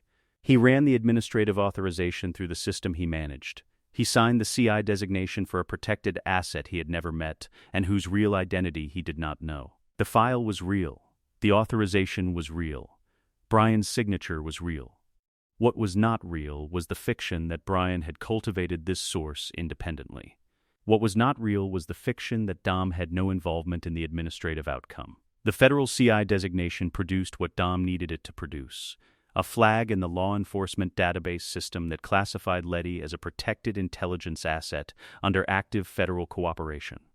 The flag carried a national security rider that Dom had included in the Nightline messages specifications, a rider that was technically authorized under the CI protection statute and that Brian had included without understanding why Dom had requested it. The rider meant this: any law enforcement query on Letty's identity across any participating federal and state database returned a single result: protected asset. Contact coordinating agency before any action. Coordinating agency, a federal office that routed through Brian's case management system. Any cartel operative who ran her prints in a dark room somewhere got a wall. Any street-level law enforcement contact that could have disrupted her cover got redirected before it became a disruption. Dom had used Brian's career, Brian's authority, and Brian's federal signature to build a protective architecture around his wife. Brian had processed every element of it correctly and professionally. The protection was legally sound. The file would survive any audit. Brian didn't know whose prints the flag protected. Dom sat with this on a Friday evening in the garage, on the Charger's hood with a beer that had gone warm because he'd been thinking instead of drinking. The bay door was open, and the neighborhood was settling into its evening register. The shop 2 blocks east gone quiet, the street sounds dropping from daytime volume to the lower. More intermittent traffic of a neighborhood after working hours. He ran the accounting. 3 years of Nightline intelligence, Brian's career, built on Dom's compositions. A CI designation, Letty's federal protection, built on Brian's signature and Dom's design. Brian's professional identity, his reputation in the bureau, the relationships his case clearances had built. The institutional access he had accumulated was a structure Dom had been laying foundations under since the Thursday morning he'd listened to Bilkin's name on a phone call from Lompoc. The structure was real. Brian had built the visible parts himself. He had done the casework. He had run the interviews. He had written the reports and made the calls and developed the institutional relationships. Dom had provided the material and the direction. A man who built a house on a foundation he hadn't known was there had still built the house. Dom acknowledged this. He also acknowledged the other thing, which was that the man hadn't consented to the foundation or the architect. Letty was in Braga's network, moving through it with the fearlessness that had always been her baseline, protected by a federal flag she didn't know existed. She was safer because of Brian's signature. Brian didn't know whose safety he'd bought. Dom finished the warm beer. He did not resolve the accounting. He had learned to stop trying to resolve accountings that didn't resolve. They stayed in the ledger, accurate, neither paid nor dismissed. The ledger was the record. The record was honest. He was more comfortable with honest than clean. Brian's Nightline intelligence on the Braga operation broke the case open in the third month. The piece that broke it, a storage facility in the valley where Braga's network processed product before distribution. Dom had obtained the location through a contact 3 layers removed from any connection to the Toretto family, a contact Dom had been maintaining for 2 years at the cost of occasional operational intelligence that the contact used in his own separate enterprise, an arrangement both parties understood and neither had formalized. The storage facility produced arrests. The arrests produced cooperation. The cooperation produced Braga's operational timeline in a form the prosecution could use. Brian's case closed. His file went to the prosecutorial team with the thickness of a well-documented federal investigation built on solid sourcing. His source was listed as Nightline. Designation: protected. Identity: classified. The case review that followed cleared Brian's sourcing methodology with a commendation for cultivating a high-value anonymous asset. The commendation went into his personnel file. The personnel file grew in the direction of the assignments that built careers rather than the assignments that maintained them. Dom read the case summary through an administrative back channel he would not document. He sat with it for a moment. Brian's commendation was genuine. The casework was Brian's. The instincts that had processed Dom's raw material into usable intelligence were Brian's. The professional relationships that had moved the case through the institutional machinery were Brian's. He'd been a better agent because of Dom. The second sentence arrived before the first one finished. It always did. Doesn't make it clean. The sentence stayed where it always stayed. In the accurate column, neither resolved nor dismissed. He had stopped expecting it to move. The things that didn't move were the ones you were supposed to carry. He opened the next file. Letty's last check-in had come through 40 hours ago. Her flag was active. Her cover was intact. The Braga operation was moving toward its conclusion at the pace Dom's intelligence had designed for it. Brian was in the bureau building in Westwood, commended, promoted by the logic of a career Dom had been composing for 3 years. Moving through an institution that believed his success was entirely his own. Most of it was. Dom closed the file. He thought about the house and the foundation and the man who had built the visible parts without knowing what was underneath. He thought about what happened when the man eventually looked down. He had been building the answer to that question since Miami. It still wasn't finished. He went back to work. Gerald lived on the north side of the road, 140 meters from the train crossing, in a house that had settled into the comfortable inactivity of a property without pressing maintenance needs. The yard dry and undramatic, the eaves carrying the faint gray of old paint not yet ready to peel. A mounting bracket on the south facing overhang that Dom had noticed on his second walk of the route and identified correctly on his third. The photograph was 4 by 6 inches and had been in the bottom drawer of Dom's desk at the Toretto house for 3 years. It had been taken by a fixed surveillance camera mounted on Gerald's property, a camera Dom had identified during his 3-day route assessment before Fast One's final race and had not considered a significant variable at the time. He had been wrong about that. He was wrong about things infrequently enough that the wrongness, when it arrived, had a quality he sat with rather than moved past quickly. Moving past mistakes quickly produced the conditions for repeating them. Gerald had installed the camera after a bicycle theft in 2000 and had never reviewed the footage it captured because the bicycle theft had not recurred and the camera's existence had become ambient rather than functional. Dom had identified Gerald, identified the camera. identified the storage system the camera fed, and made a visit to Gerald's property on a Sunday morning 3 weeks after Fast 1. Gerald was not home. His storage system was a consumer-grade DVR with a 30-day overwrite cycle. Dom had 17 days of margin remaining on the relevant footage. He copied it. He left everything else exactly as he'd found it. He drove back to East Los Angeles in a car that wasn't the Charger. The photograph was a still frame from the copied footage. It showed, at 1200 pixel clarity under the crossing's overhead light, Brian O'Connor, FBI, handing his car keys to Dominic Toretto, wanted fugitive, while a lap patrol vehicle was visible approaching in the background. The image was unambiguous. The image was clear. The image was the category of evidence that ended federal careers and opened federal criminal cases simultaneously, and it would do both of those things to Brian if it ever reached Bilkins's desk. Dom had no intention of letting it reach Bilkins's desk. That was not what the photograph was for. The Hawthorne facility at night had the cool and quiet of a large concrete space that had absorbed the day's work and released it. Machine oil and tape adhesive faint in the air, the fluorescent overheads at half their daytime brightness. The back room where Dom had spent the past 3 months on the cable calculations still carrying the faint trace of chalked measurements on. The floor that the mop hadn't fully cleared. The pardon architecture began as a theoretical exercise in year 2 of the post-Fast 1 period and became an operational project in year 3, when the federal landscape shifted in ways Dom had been monitoring and had anticipated and had decided to move against before they moved against him. The shift. A new assistant United States attorney in the Central District with a documented interest in reopening cold criminal cases involving fugitive subjects. The OSA had closed 3 such cases in his first 8 months. Dom's file was not cold, it was dormant, which was different. Dormant meant it could be reactivated without the procedural friction of a cold case review. A motivated OSA with a dormant file and a career incentive to close it was a manageable threat. The pardon required leverage. Dom had the photograph. He did not use it directly. Direct leverage against the federal government produced institutional responses that outlasted the immediate situation. The Bureau did not forget when it had been compelled, and forgetting was the outcome Dom needed from whatever negotiation produced the pardon. He needed the government to decide the pardon was its own idea. Decisions that felt self-generated didn't produce institutional memory of compulsion.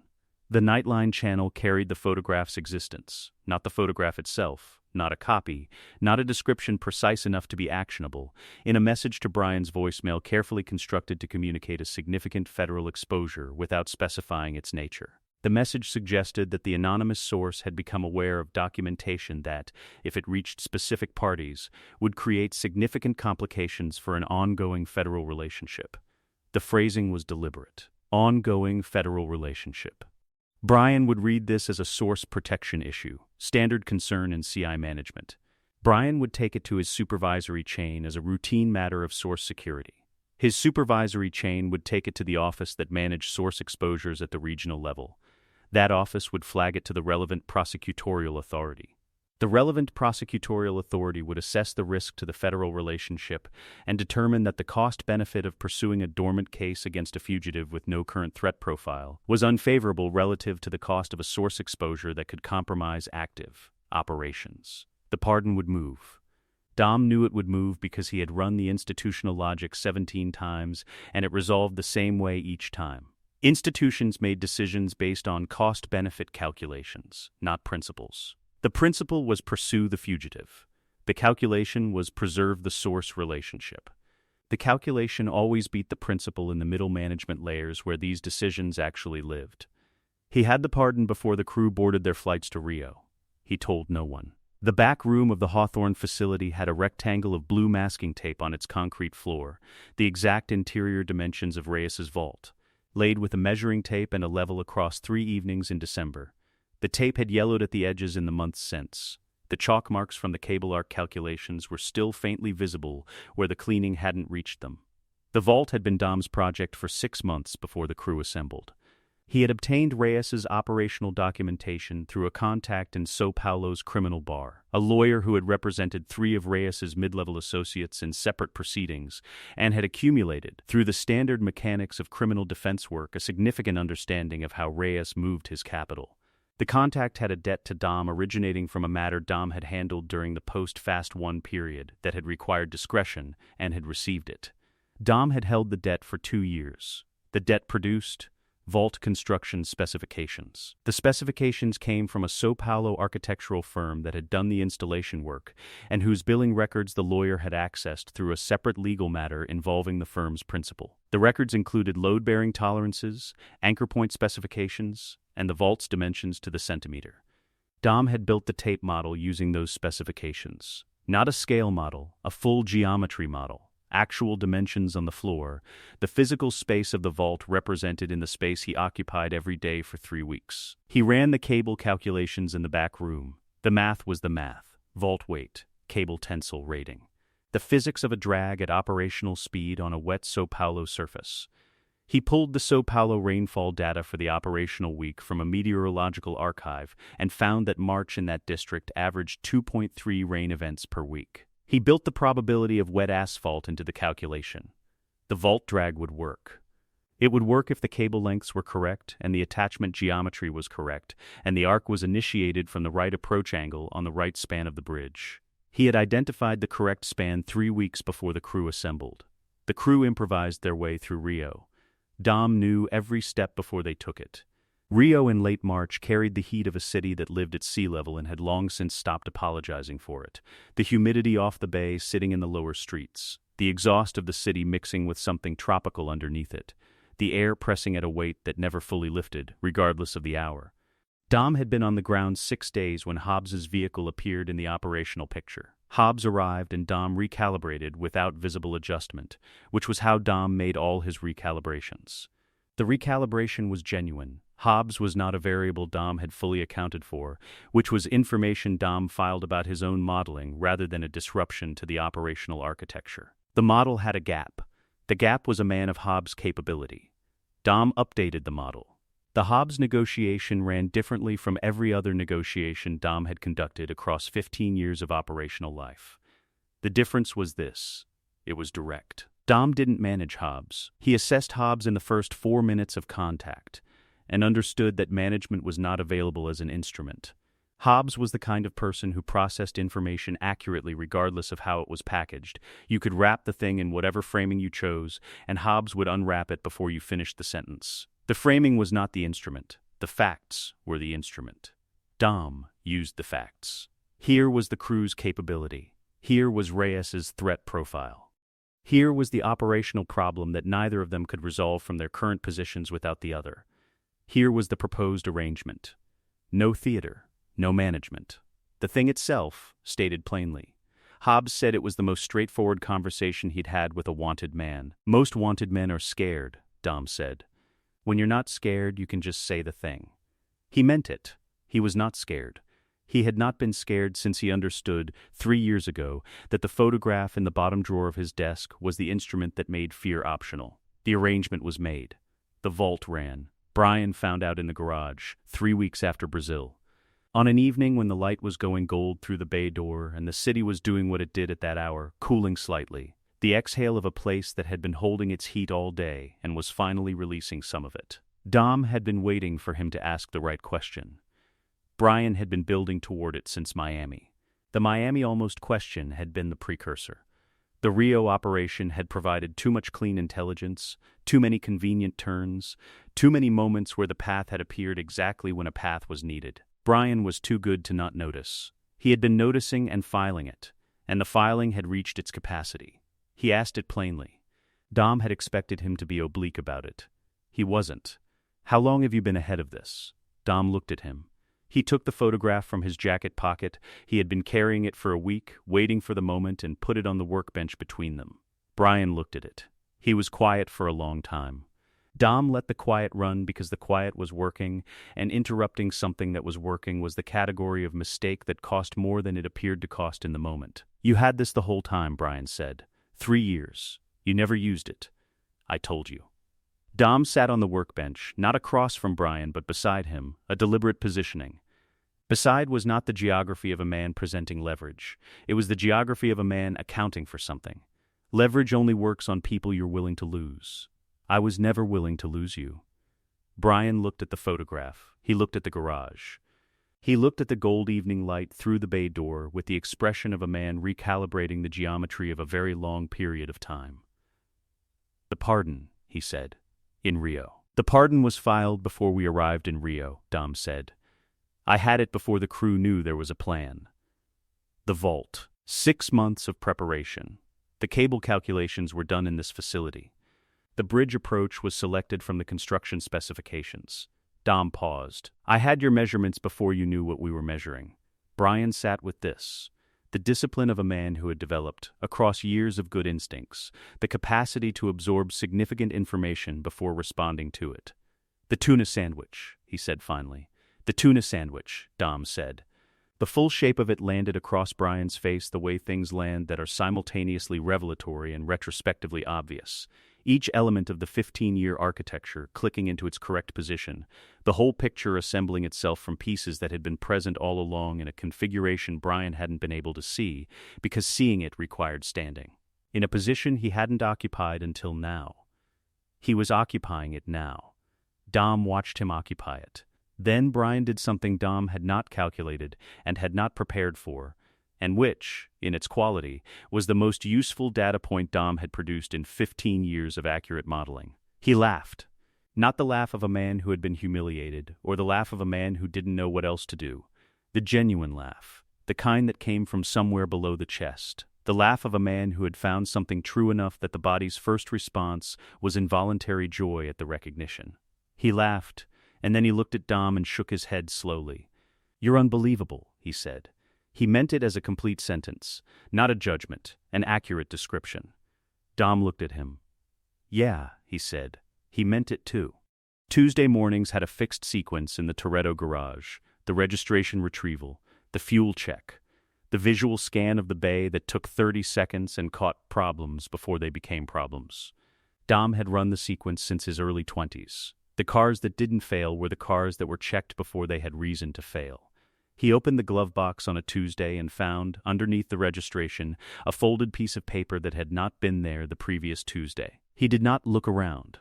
He did not change his expression or his posture or the pace of his breathing. He completed the registration retrieval and closed the glove box and finished the mechanical check.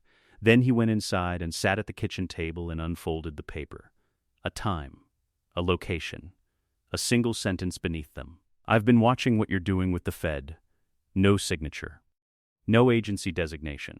No threat and no inducement, just the observation, stated flatly, as though the person who had written it understood that the observation alone would communicate everything necessary about their capability and their intent. Dom read it twice. He folded it. He sat with it for 90 seconds, his standard interval for significant intelligence. First response, emotional. He let it run. Second response, operational.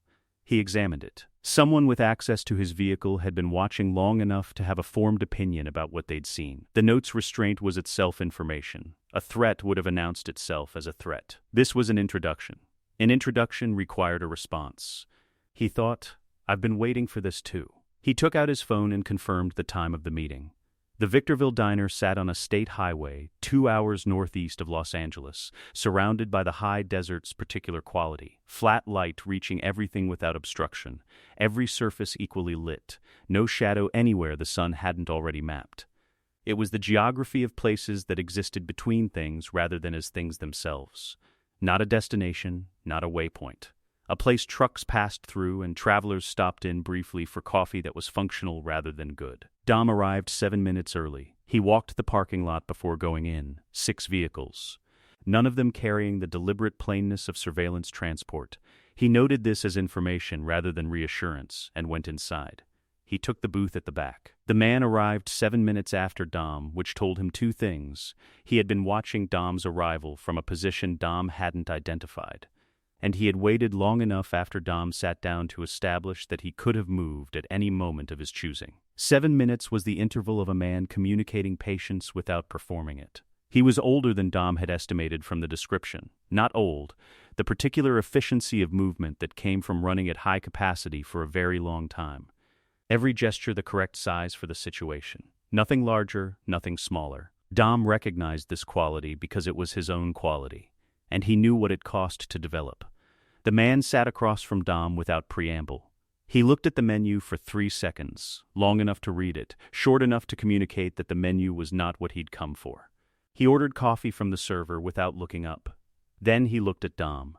"You've been running an intelligence operation without a charter, without oversight, and without a single operational security failure in 14 years, he said. "That's better than most of my agencies." Dom looked at him. "I'm not running an intelligence operation," Dom said. "I'm running a family."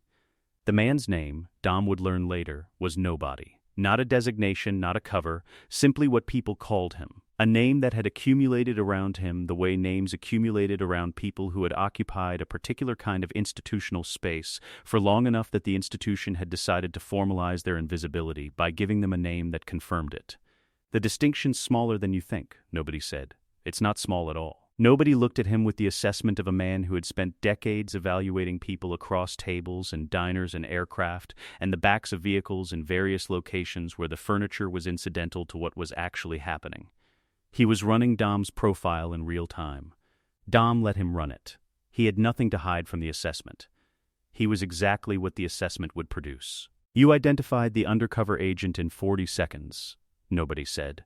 "You ran a junk data pipeline through the operation for 11 weeks that redirected federal investigative resources away from your actual operations.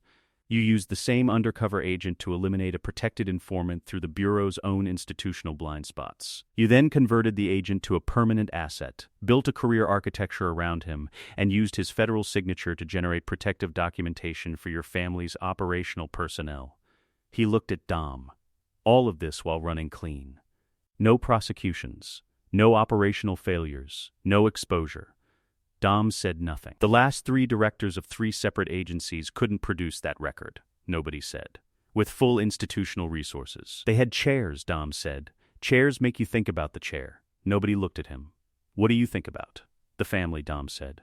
"That's it. That's the whole list." The folder appeared on the table without ceremony. Nobody placed it between them without opening it, without gesturing toward it, without any of the theater that accompanied a presentation. The folder was simply there, and its presence communicated the offer, and the offer was legible without elaboration. A position, a structure, an institutional framework that would give Dom's operation a charter and oversight, and the legitimacy that charters and oversight were supposed to confer. Dom looked at the folder. He did not touch it. "I don't work for the government," he said. "I'm not the government," Nobody said. "I'm something that doesn't have a name." "Then you're exactly the kind of thing I don't work for." He stood. He left the folder where it was. The coffee had arrived while Nobody was speaking, and Dom hadn't touched it either. He had ordered water, and the water was 3/4 full. He placed a 20 on the table, which covered both of them with room left over. He put his hands in his jacket pockets. He looked at Nobody across the table with the attention he gave to things he was deciding about permanently rather than temporarily. "You want my family's capability, Mr. Nobody. You call us when you need us, and you accept the terms we offer. No charter, no oversight, no chair." He paused, not for emphasis, because he didn't work with emphasis. He worked with accuracy. "We operate the way we operate. You get the results of that. In exchange, you leave the family's legal status alone, and you stay out of the architecture. Any architecture." Nobody held his gaze, updating his projection against what Dom had just said, comparing the update against whatever model he had brought to this diner. "Those are significant terms," Nobody said. "They're the only terms," Dom said. He walked out. The high desert afternoon had its flat, unmediated light on everything as Dom crossed the parking lot. The same 6 vehicles, the same geography of nothing threatening in it. He drove back toward Los Angeles on the state highway with the windows down, the air carrying the dry mineral smell of heated scrub, the road ahead as clear as a road got in this part of the state. He thought about the folder on the diner table. Nobody's face when Dom had stood, not surprised, not pleased, not displeased. The face of a man updating a projection and finding the update consistent with what the projection should have predicted, had it been built on a more accurate model of who Dom was. Nobody had not objected to the terms. Not objecting to the terms of a person you came to recruit. After that person declined everything you offered and walked out. Was the behavior of someone who had decided the terms were acceptable. He had made no statement. The silence after Dom stood was the statement. The terms were accepted. Dom ran the implications forward on the drive home, not the immediate ones, which were straightforward, but the longer ones. A standing arrangement with an institutional actor who operated outside the government's named structures but inside its actual capability. An arrangement on Dom's terms, which meant no paperwork, no oversight, no charter, no chair. What it produced instead, a relationship that could be activated and deactivated on Dom's schedule, for Dom's purposes, with no institutional claim on the family's operational independence. He had walked into a recruitment meeting and walked out having recruited the recruiter. This was not something he had planned specifically. It was the product of a general principle he had held since Lompoc. The person with the cleaner position in a negotiation was the person who didn't need the negotiation to go a specific way. Nobody needed Dom's capability. Dom needed nothing from nobody that he couldn't build or find independently. The leverage was not the photograph. The leverage was not any specific intelligence or document or legal exposure. The leverage was not needing anything. He had understood this at 19. He had built his entire operational life on it. He had given the principle a form. The family, the garage, the table, and the principle had held across 15 years and multiple categories of adversary. Nobody was not an adversary. He was something more potentially useful than that, which was why Dom had left the terms rather than simply leaving. Han's message arrived that evening. Heard you met with nobody. Dom had not told Han about the meeting. He considered that for a moment, how the information had moved. What path it had taken from Victorville to wherever Han currently was. Then he set the question aside. Han always knew. It was the quality that made him valuable in the roles Dom assigned him. He moved through information environments the way good drivers moved through traffic, without friction, without leaving a wake. Arriving at the relevant data by routes nobody had thought to watch. Dom replied. He offered a chair. Han? What did you tell him? Dom looked at the phone. He thought about the folder on the diner table, the 20 he'd left, the parking lot, the drive home through the high desert afternoon. He typed, I told him we didn't need the furniture. Han's reply took 30 seconds, which for Han meant he had found it genuinely amusing. And? Dom put the phone down. He looked at the garage bay, the charger parked in its position, the tools on their boards, the bay door open to the evening air that was doing its nightly transition from the day's heat to the cool the desert sent west after sunset. He picked the phone back up. He accepted. He put it down again. He thought about nobody driving back from Victorville on the same highway Dom had used, working through the same terms Dom had offered, arriving at the same calculation Dom had predicted he would arrive at. The family's capability was worth the terms. The terms were acceptable. The arrangement was made, not in any document, not in any room with witnesses. In the silence after Dom stood up and walked out of a diner in the high desert, nobody hadn't needed to say so. The not saying was the saying.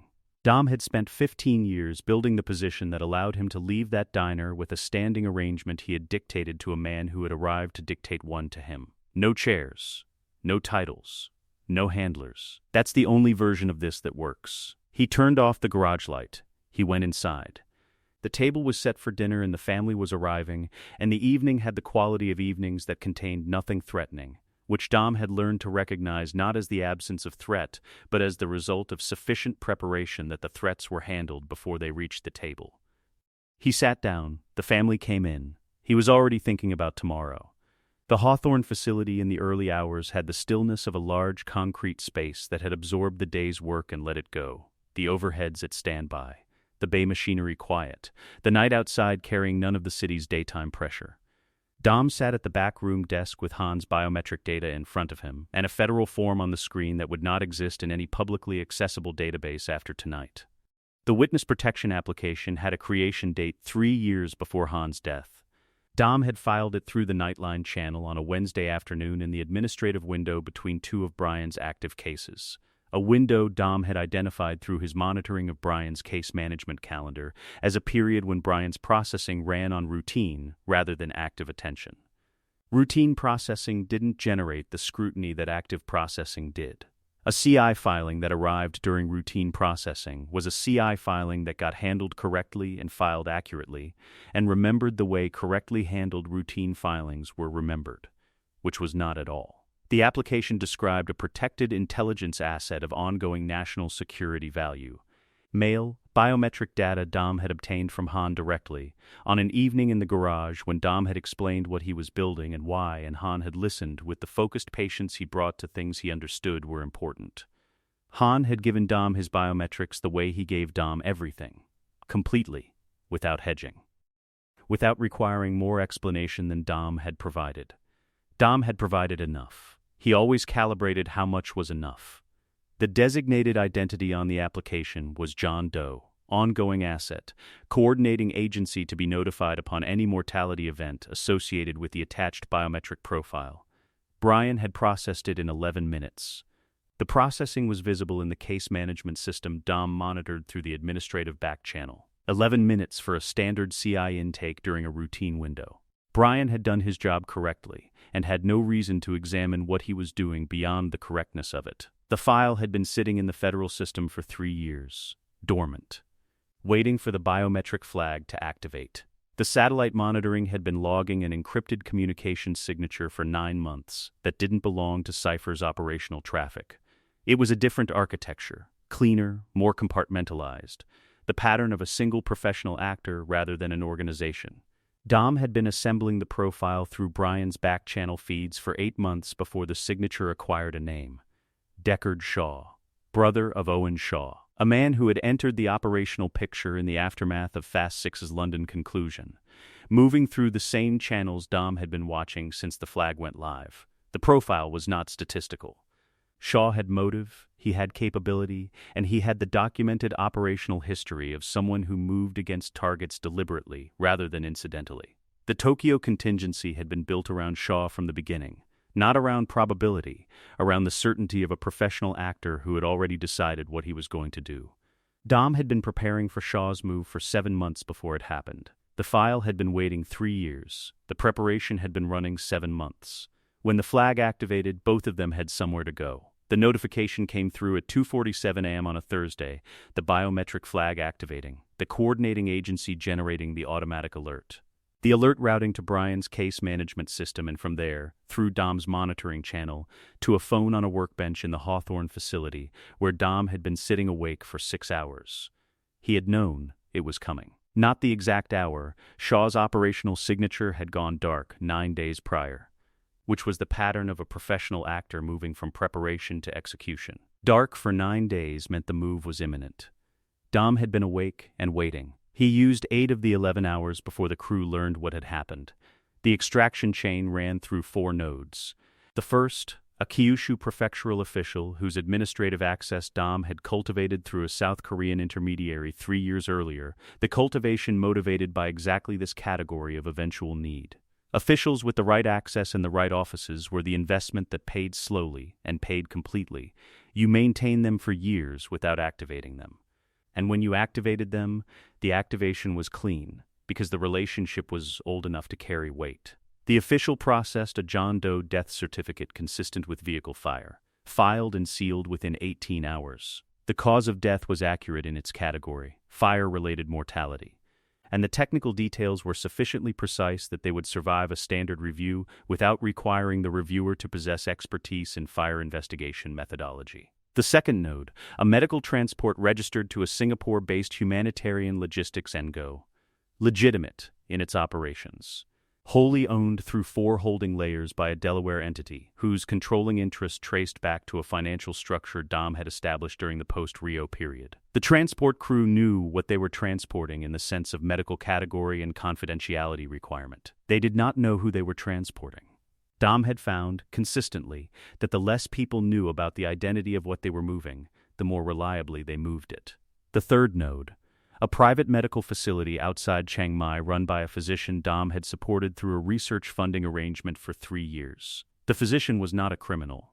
She was a doctor who received funding from a foundation whose ultimate source she had not examined, because the funding was genuine and the research was genuine, and the arrangement had no visible irregularities. Dom had built the arrangement with no irregularities because irregular arrangements produced questions, and questions produced the category of problem the arrangement was designed to avoid. Han arrived at the facility sedated, with significant burns across his right arm and shoulder that were survivable with correct treatment, which the facility provided over 6 months. The burns were real. The crash had been real, The part that had been survivable was the part Dom had prepared for, and he had prepared for it because he had known who was driving the vehicle that would cause it. Knowing the actor meant knowing the method. Knowing the method meant knowing what could be survived. The fourth node was the identity. Complete, sourced, documented, and waiting before Han came off sedation. It was the category of documentation that took time to build correctly, time Dom had spent building it across 2 years of advanced preparation, because Han's value was the kind that warranted 2 years of preparation. 8 hours. 4 nodes. Han in protective custody in Thailand before the crew's grief had moved past its first night. Dom had told no one. He had not told Mia, which was the hardest omission. She carried the loss of Han in the way she carried losses, silently and completely, and Dom had sat across from her at the table during those weeks knowing what was in Thailand and saying nothing. He had his reasons. He always had his reasons. The reasons were always real. The reasons were also always costly. He had learned to hold both of those things simultaneously. The accounting demanded it. The garage on a Tuesday morning had its standard inventory of sounds, the diagnostic equipment running its cycle in the bay, the neighborhood coming up to its daytime volume outside, the tools on their boards in the configuration Dom had set them the previous evening. He was under the charger when Brian's car registered in the bay. He rolled out. Brian was standing at the bay's entrance with the file on his phone, screened toward Dom. Dom looked at it. "He's been alive for 6 months," Brian said. "He's been useful for 4 of them," Dom said. Brian looked at the phone. He looked at the garage. He looked at Dom with the expression of a man who had developed, across years of working alongside Dom's architecture, a tolerance for significant surprises that still had edges. "This one had edges. You did this without telling us," Brian said. "I did this while you were grieving," Dom said. He stood. He set the wrench on the workbench with the deliberateness of someone putting down a tool rather than dropping it. "Grief is real. I let it be real. The operation didn't stop because the grief was real. We had a right to know he was alive. You had a right to grieve cleanly," Dom said, "without the knowledge changing how you grieved. You needed to believe it so that everyone watching you believed it. Shaw was watching. The grief had to be the grief." Brian held his gaze. He was running the calculation, the operational logic of it, the coldness of a man who had sat across from grieving people for weeks knowing what was in Thailand. The logic was correct. It didn't make the cold feel warmer. "Is this what it's always looked like?" Brian said. "From inside?" "This is what it looks like," Dom said. "Yes." Brian sat on the workbench. He looked at the floor for a moment. He was running the full shape of what he'd learned across the past months. The photograph, the pardon, the vault, the Nightline channel, and now this. The accumulated architecture of 15 years, assembled piece by piece from the inside, seeing each piece for what it was rather than what it had appeared to be. "Did you ever not have a plan?" Brian asked. Not rhetorically. He was asking because he needed the actual answer. In all of it, was there a single moment where you were running without something already built? Dom looked at him. He had anticipated this question. He had anticipated it the way he anticipated questions whose answers were not tactical, not by running scenarios, but by sitting with what was true and deciding whether the truth served the moment. The truth served this moment. "Once," Dom said. Brian looked at him. "Train tracks," Dom said. "Fast one, when I put the handcuffs and the key on the asphalt." Brian was quiet. "Everything before that moment was planned," Dom said. "The route, the crossing, the timing, the charger's geometry at impact, the window before the patrol unit arrived." He picked up the wrench and turned it in his hands, not for use, for something to do with his hands while he said the thing he hadn't said to anyone. "I had the handcuffs in my hand and I didn't know I'd taken them from the glove box. I didn't plan that part. I didn't plan what I said. I didn't know what you were going to do. You said you knew," Brian said. "You said you knew since before Miami. I knew what I hoped you'd do," Dom said. "That's different from having a plan. I had a hope. When I put those 2 things on the asphalt, I was running on the hope." He set the wrench down. That was the only time. The garage held the quality of a space that had absorbed many significant conversations across many years and had developed. Through that absorption, the property of making them feel, regardless of their content, like they belonged there.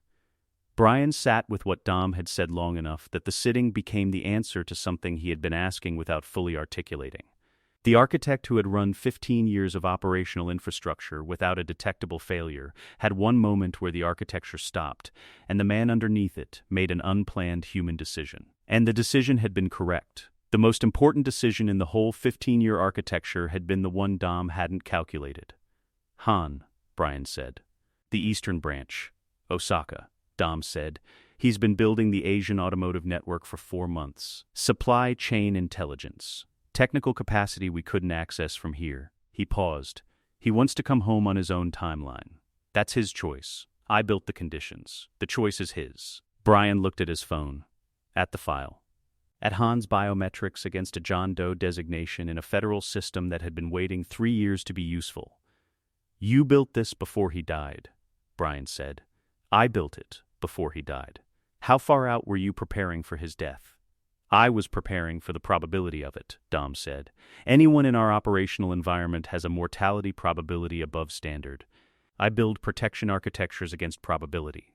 A pause. In Han's case, I was also preparing for a specific actor. That changed the timeline. Brian looked at him. Shaw, Dom said. His signature appeared in the satellite monitoring 9 months before Tokyo. I knew what he was building toward. I built the extraction around what he was going to do. Brian was quiet for a moment, adding this to the shape of the architecture, past the point where surprise was the available response. That's the most Dom Toretto sentence you've ever said. It's accurate. That's what makes it Dom Toretto. The silence that followed had the density that accumulated between people who had been through enough together that certain silences had content. Not comfortable, neither of them was the type for whom comfort was the operating register.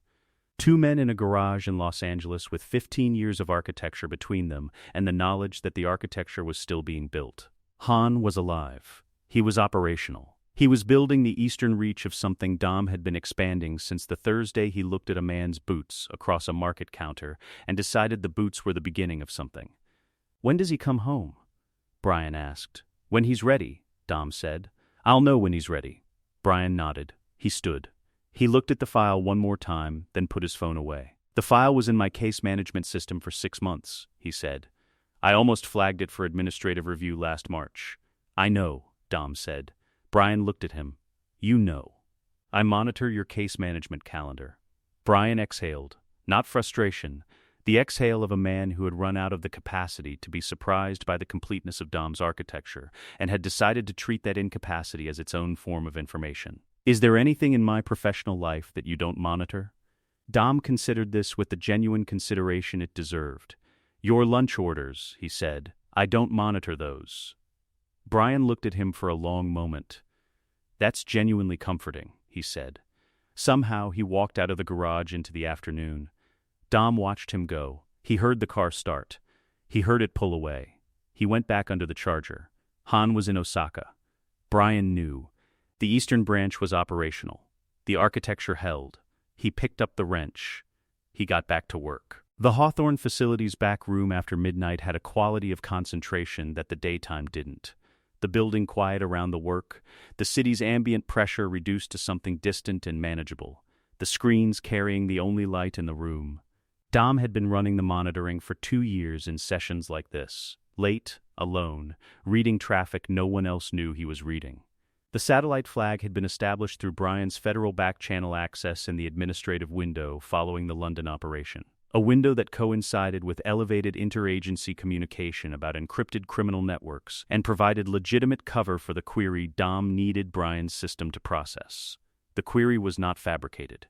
It was real intelligence about a real threat vector, formatted to produce a real federal response, which was the standard Dom held all his Nightline submissions to. What the response generated was a monitoring flag on an encrypted satellite communication architecture Dom had identified as a significant operational threat. He had not known the operator's name at the time of filing. He had known the network, its architecture, its relay structure, the signature of someone running communications at a sophistication level that required both institutional resources and the willingness to exist entirely outside institutional accountability. The flag went live on the traffic. The traffic, over months, revealed its operator. She called herself Cipher in her own communications. The name appeared in her internal designations before it appeared anywhere else, the name of someone who had decided what they were and had chosen it deliberately. Dom had been reading her traffic for 8 months before he understood the full scope of what she was building. He had been reading it for 2 years before she activated her play against Alina and his son. The flag's classification fell under a counterterrorism statute that gave it automatic renewal without requiring active case management. It renewed every 6 months. It had renewed 4 times. For 2 years, Dom had been reading Cipher's operational communications with the patience of someone who understood that an undetected monitoring position was worth more than any single action it might enable. The correct moment to act was the moment when acting produced an irreversible outcome rather than a temporary advantage. He had been waiting for the irreversible moment. Cipher gave it to him on a Thursday, when she activated her play against Alina and his son. He had known it was coming for 8 months. The pre-operational signature had appeared in the satellite traffic in the form of a shift in Cipher's communication architecture, a tightening of the encryption cycle combined with a reduction in active relay nodes. Collection required distributed infrastructure. Execution required controlled infrastructure. The shift from one to the other was readable if you had been watching long enough to understand what normal looked like. Dom had been watching long enough. He had done 3 things with the 8-month window. The first, he had sent Han to Singapore. Not for the Eastern Network work, for a task at a private aviation facility that operated corporate charter aircraft. One aircraft in the fleet was an identical configuration to Cipher's primary mobile command platform. Same manufacturer, same variant, same avionics package, same interior layout. Han had spent 4 days at the facility under a cover designation Dom had established through the Singapore end of the Cayman financial structure. He had photographed every compartment, every access point, every system panel. The photographs were in Dom's facility in Hawthorne, printed and pinned to a board that mapped the aircraft's interior with the precision of someone who needed to know exactly where a child would be kept and exactly how to reach that location from a point of entry Dom was separately planning for. The second thing, Brian's system had processed a federal weapons authorization 8 months prior. The authorization was for an agency missile targeting package assigned to a specific aircraft tail registration. The package was classified under a training exercise designation, a category that provided the authorization's existence with legitimate cover while keeping its operational status technically inactive. The tail registration was Cipher's aircraft. Brian had processed the authorization during a routine administrative window. He had signed it because the Nightline channel had submitted it with the correct formatting, the correct statutory justification, and the correct technical specifications. A legitimate authorization processed through a legitimate system by a legitimate federal administrator who had no reason to examine the tail registration against his knowledge of any active criminal operation. The authorization had been waiting in the federal system for 8 months, inactive, for exactly the use Dom was now preparing to make of it. The third thing Dom had done was simpler and had taken less time than the other 2. He had made sure Brian still had the 4 keystrokes. The aircraft's forward cabin held the smell of recycled air and the faint electrical heat of running avionics, the particular atmosphere of a pressurized environment at altitude, close and controlled, every system running at specification. Dom had walked the space 9 times in the Hawthorne facility before he walked it here. He knew its dimensions in his body before he entered it. Cipher was in the forward compartment. She looked at him with the assessment of a woman who had spent her professional life reading rooms and was reading this one with the speed of someone for whom accurate assessment was survival. She assessed him in the time it took him to sit down. She found what she expected, a man who was supposed to be compromised, behaving like a man who was not compromised. She updated her assessment. She covered the update. Dom could see both the update and the covering. He had been watching people update and cover for too long to miss either. "You've been difficult," she said. Her voice had the flatness of someone who had decided that emotional register was a variable she controlled completely. Dom recognized this quality. He possessed it himself. "You've been predictable," he said. He placed the phone on the table between them with the screen facing her. The screen showed 2 things. On the left, Cipher's aircraft tail registration, lifted from her own operational planning documents Dom had been reading for 2 years. On the right, the federal weapons authorization Brian had processed 8 months ago. The authorization number, the targeting package designation, the tail registration matching the aircraft they were currently sitting in. Cipher looked at the screen. She was controlled. She had not built what she had built by losing control when a room reconfigured against her. She absorbed the information and ran it against her operational knowledge and arrived at her assessment. "You've been inside my satellite," she said. "Since London," Dom said. 2 years. She processed the span. He watched her process it, the recalculation of a very intelligent person discovering that a design she believed she had authored had a second layer she hadn't written.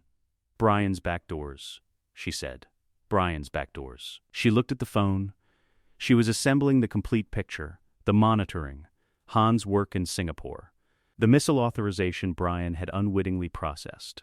The picture assembled itself with the inevitability of something that had been complete for months and was only now visible to the person it had been built against. "The missile authorization is a training exercise classification," she said. "It's not live. The authorization can be upgraded in 4 keystrokes," Dom said. "Brian has those keystrokes. Brian has a phone." He paused. "Brian is currently positioned somewhere you cannot reach before those keystrokes happen." Cipher held his gaze. She was looking for the variable that changed the calculation, the element he had overstated or constructed without the underlying operational reality. She was skilled at finding those elements.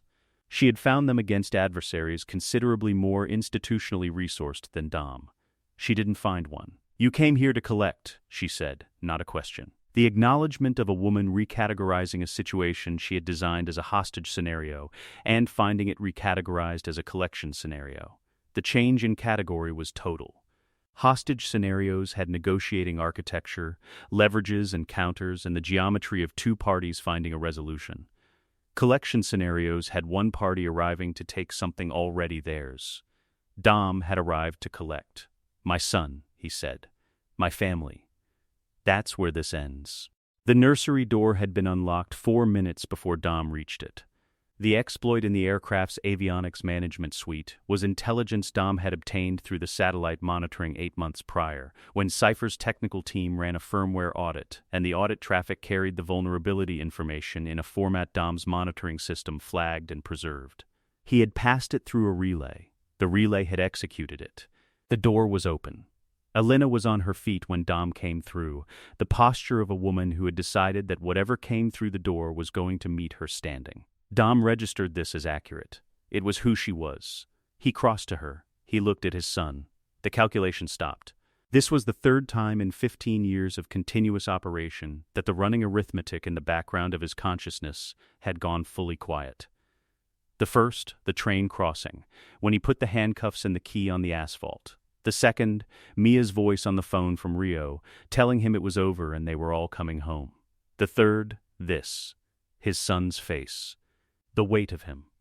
The complete and uncomplicated reality of a person who did not yet know what the world was going to ask of him. Dom stood in it. The calculation restarted in 6 seconds. 6 seconds was longer than the crossing.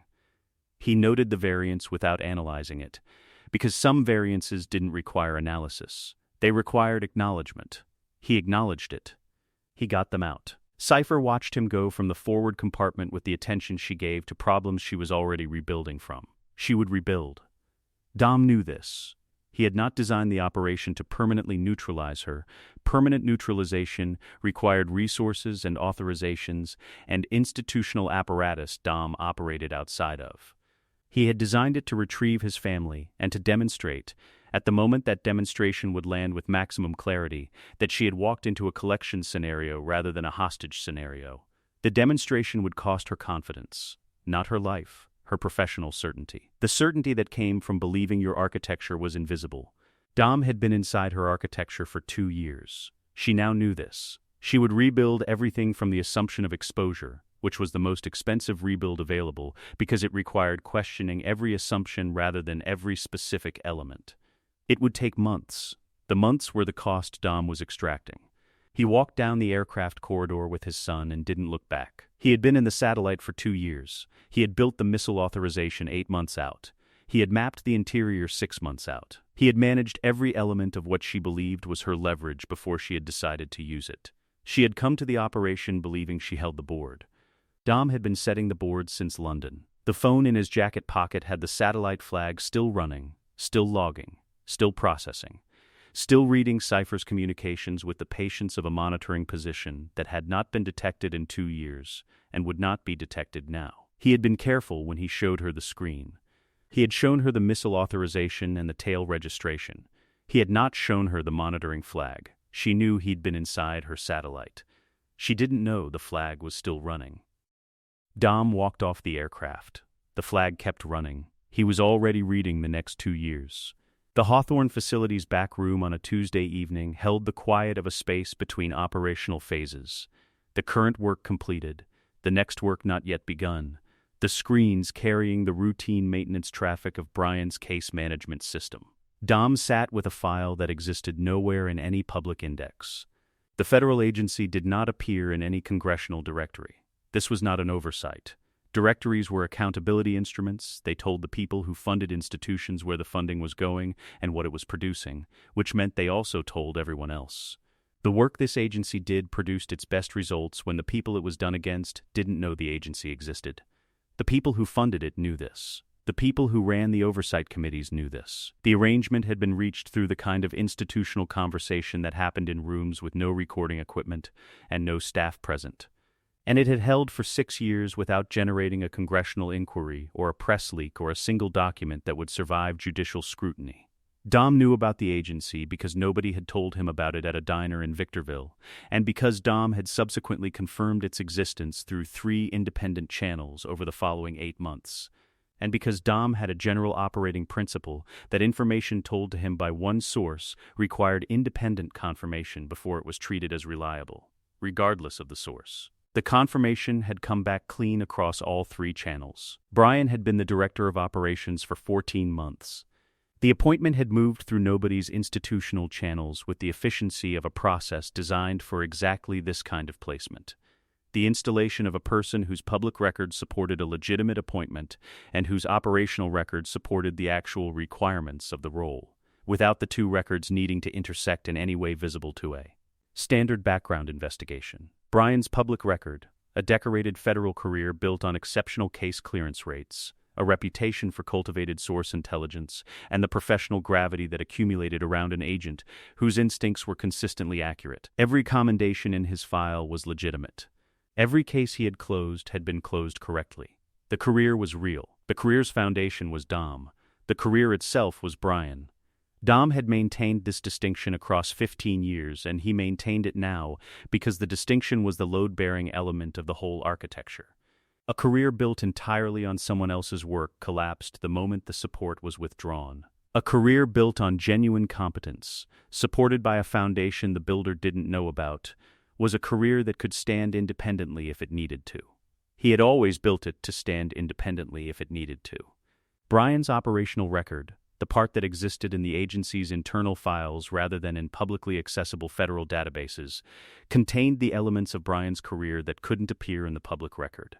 The specifics of his source relationships, the operational details of the cases Dom had directed from the Nightline channel, the full accounting of the 15-year architecture assembled from the inside perspective of the person who had operated within it. The operational record was Dom's composition. Brian had performed it.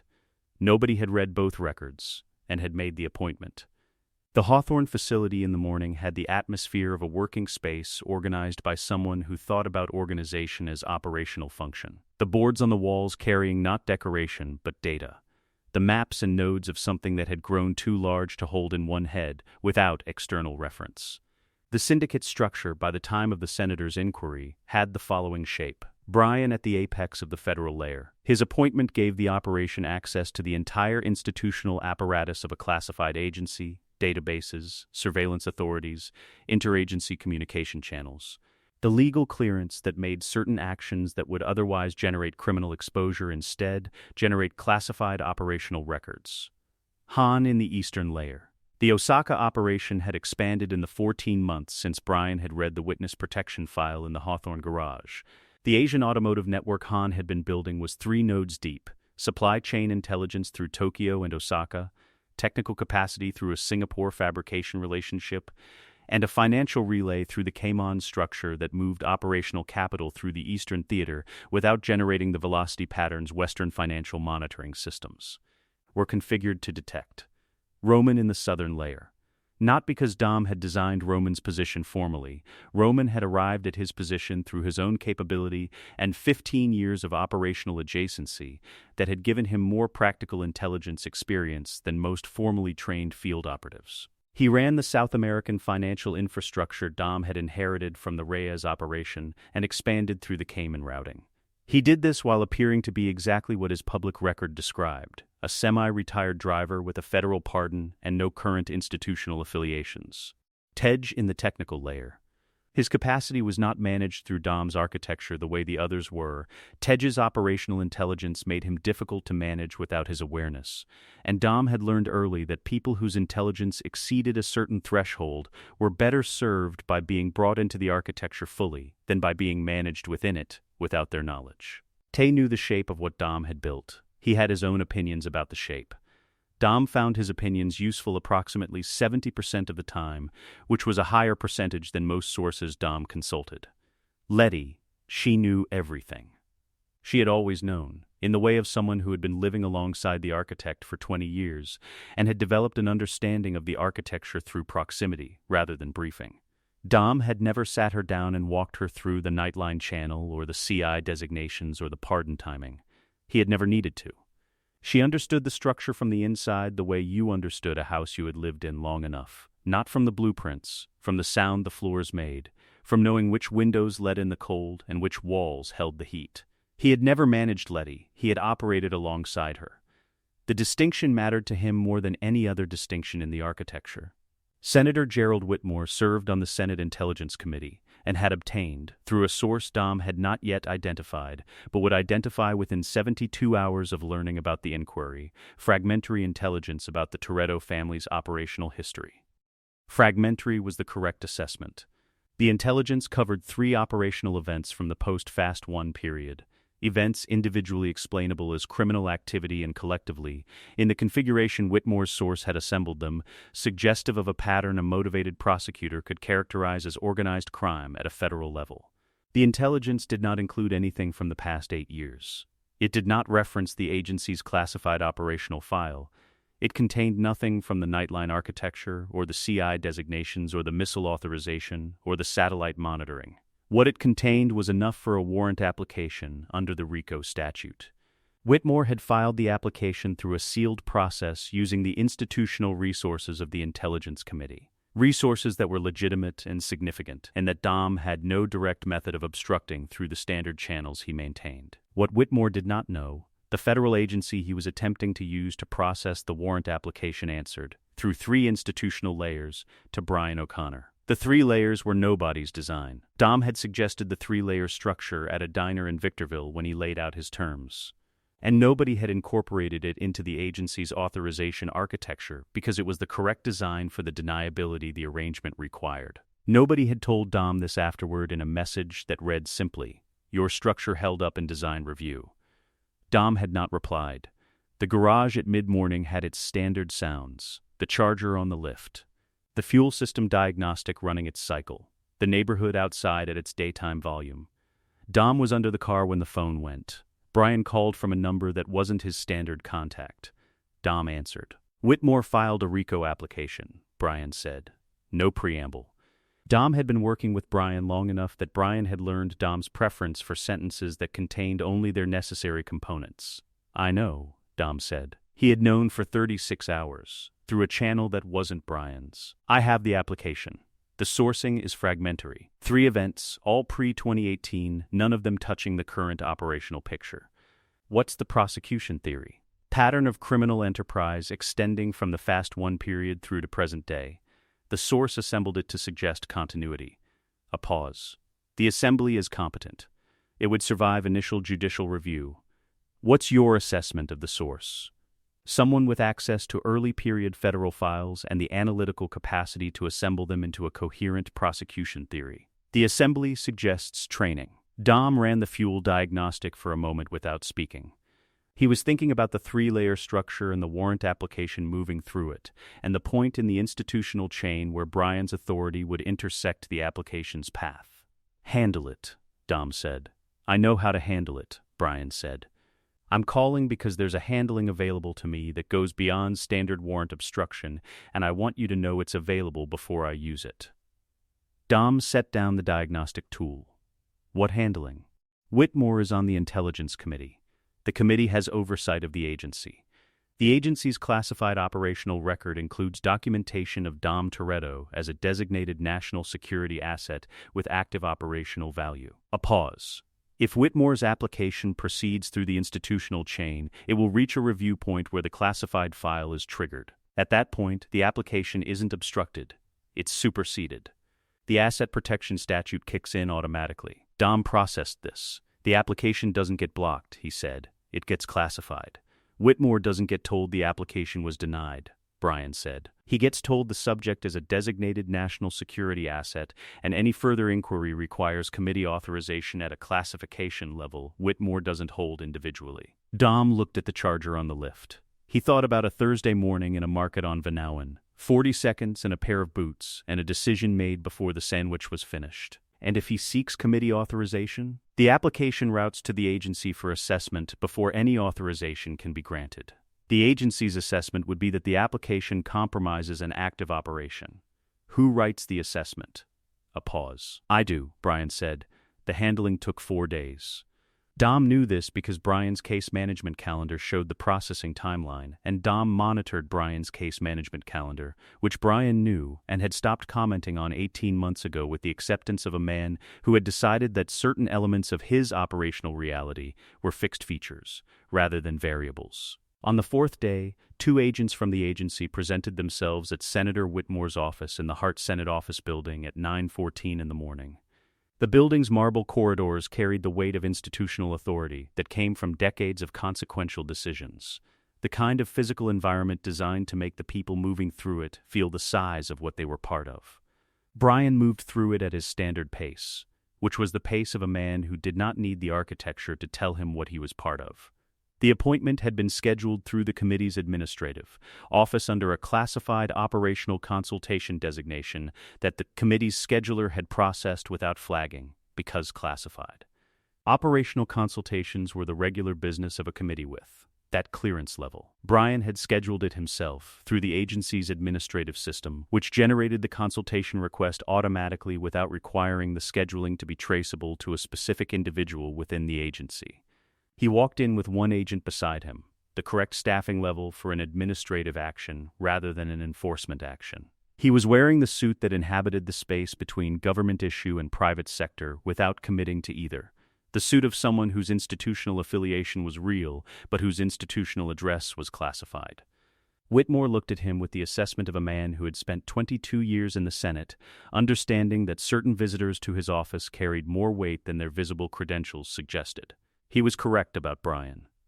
Senator, Brian said, you're being detained under the Intelligence Community Classified Operations Protection Statute for interfering with a designated national security asset. Whitmore stared at him. His face ran through 3 expressions in rapid sequence: surprise, recalibration, institutional outrage. The outrage settled. The asset is a criminal. I have 3 documented. The asset has a 99.7% mission success rate and 0 civilian casualties across 14 operations, Brian said. He delivered this without emphasis, the way accurate statements were delivered when the accuracy was doing the work.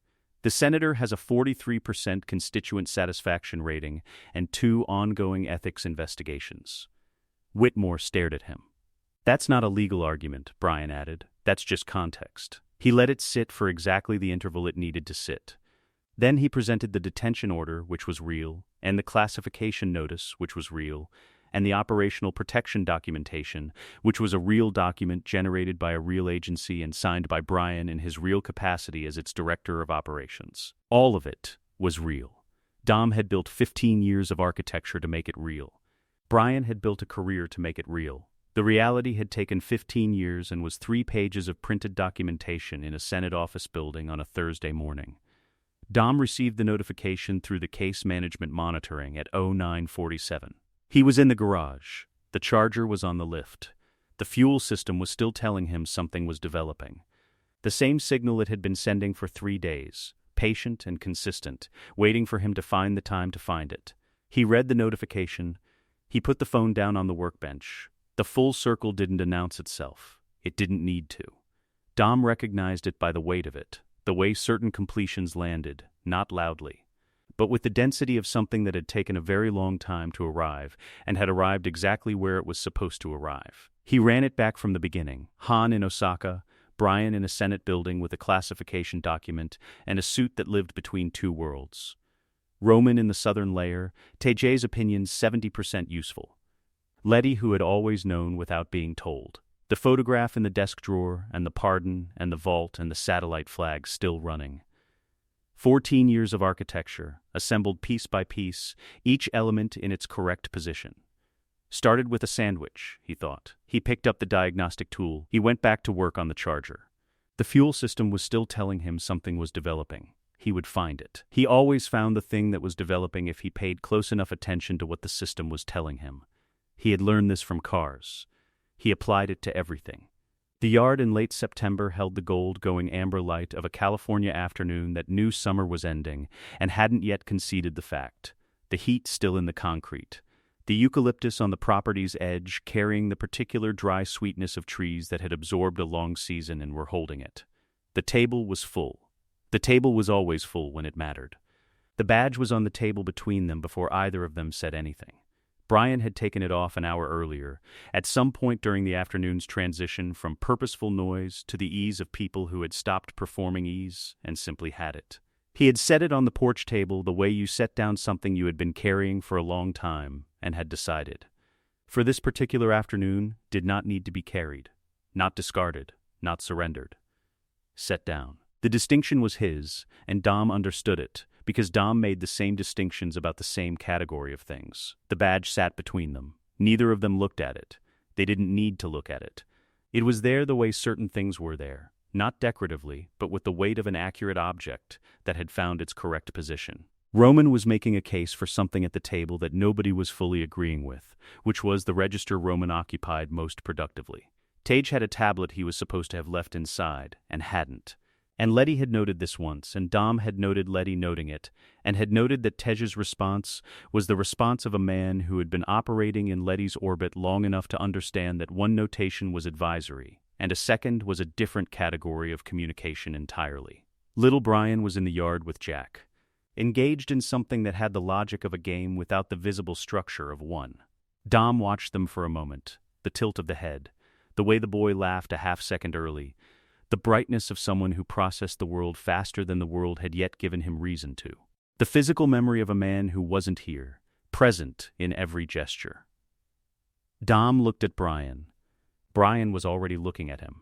Han told me 6 months ago, Brian said. Dom looked at the yard. He ran the information against everything he had built and everything he had calculated and the complete architecture of 15 years, and found at the end of the run that he had not calculated this. Not the content. He had known Brian would eventually have the complete picture. He had prepared for the complete picture. He had been building the answer to it since Miami. What he hadn't calculated was Brian sitting with it for 6 months without asking. 6 months, Dom said. He said you'd tell me when you were ready. Brian picked up his drink without drinking it. He also said you'd probably never be ready, so he was telling me himself. Dom processed the calculus behind that decision. The timing, the delivery. Han operating outside the architecture without consulting it. He had sent Han to Miami with a brief, and Han had executed the brief, and in the 20 years since, Han had developed a parallel judgment that Dom respected, and that occasionally, like now, moved independently. He found he wasn't angry about it. He wasn't wrong, Dom said. About which part? Either part. Brian set the drink down.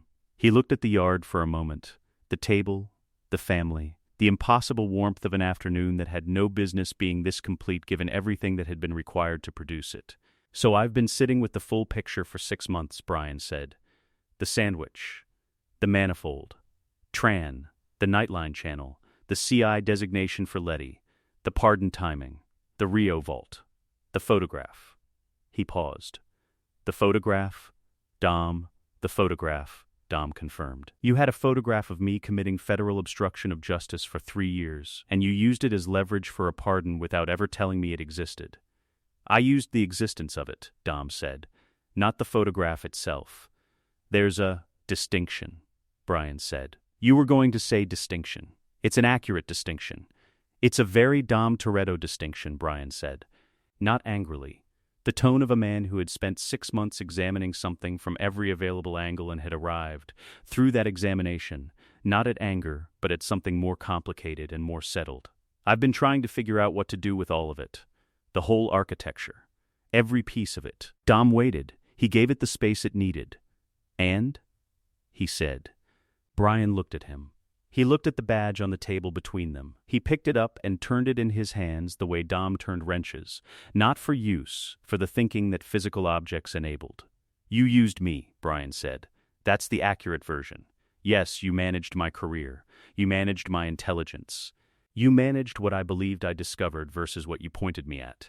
He set the badge down. You built a federal career on the back of a federal agent who didn't know you were the architect. Yes, Dom said. And somewhere in the middle of all that management, Brian looked at him directly. You stopped managing and started something you hadn't planned for. Dom held his gaze. When? Brian said. Not when you decided. I know when you decided, the manifold race. I checked on the car. I know that was the moment you filed it. He shook his head slightly. When did it stop being filed and start being real? Dom had prepared for this question.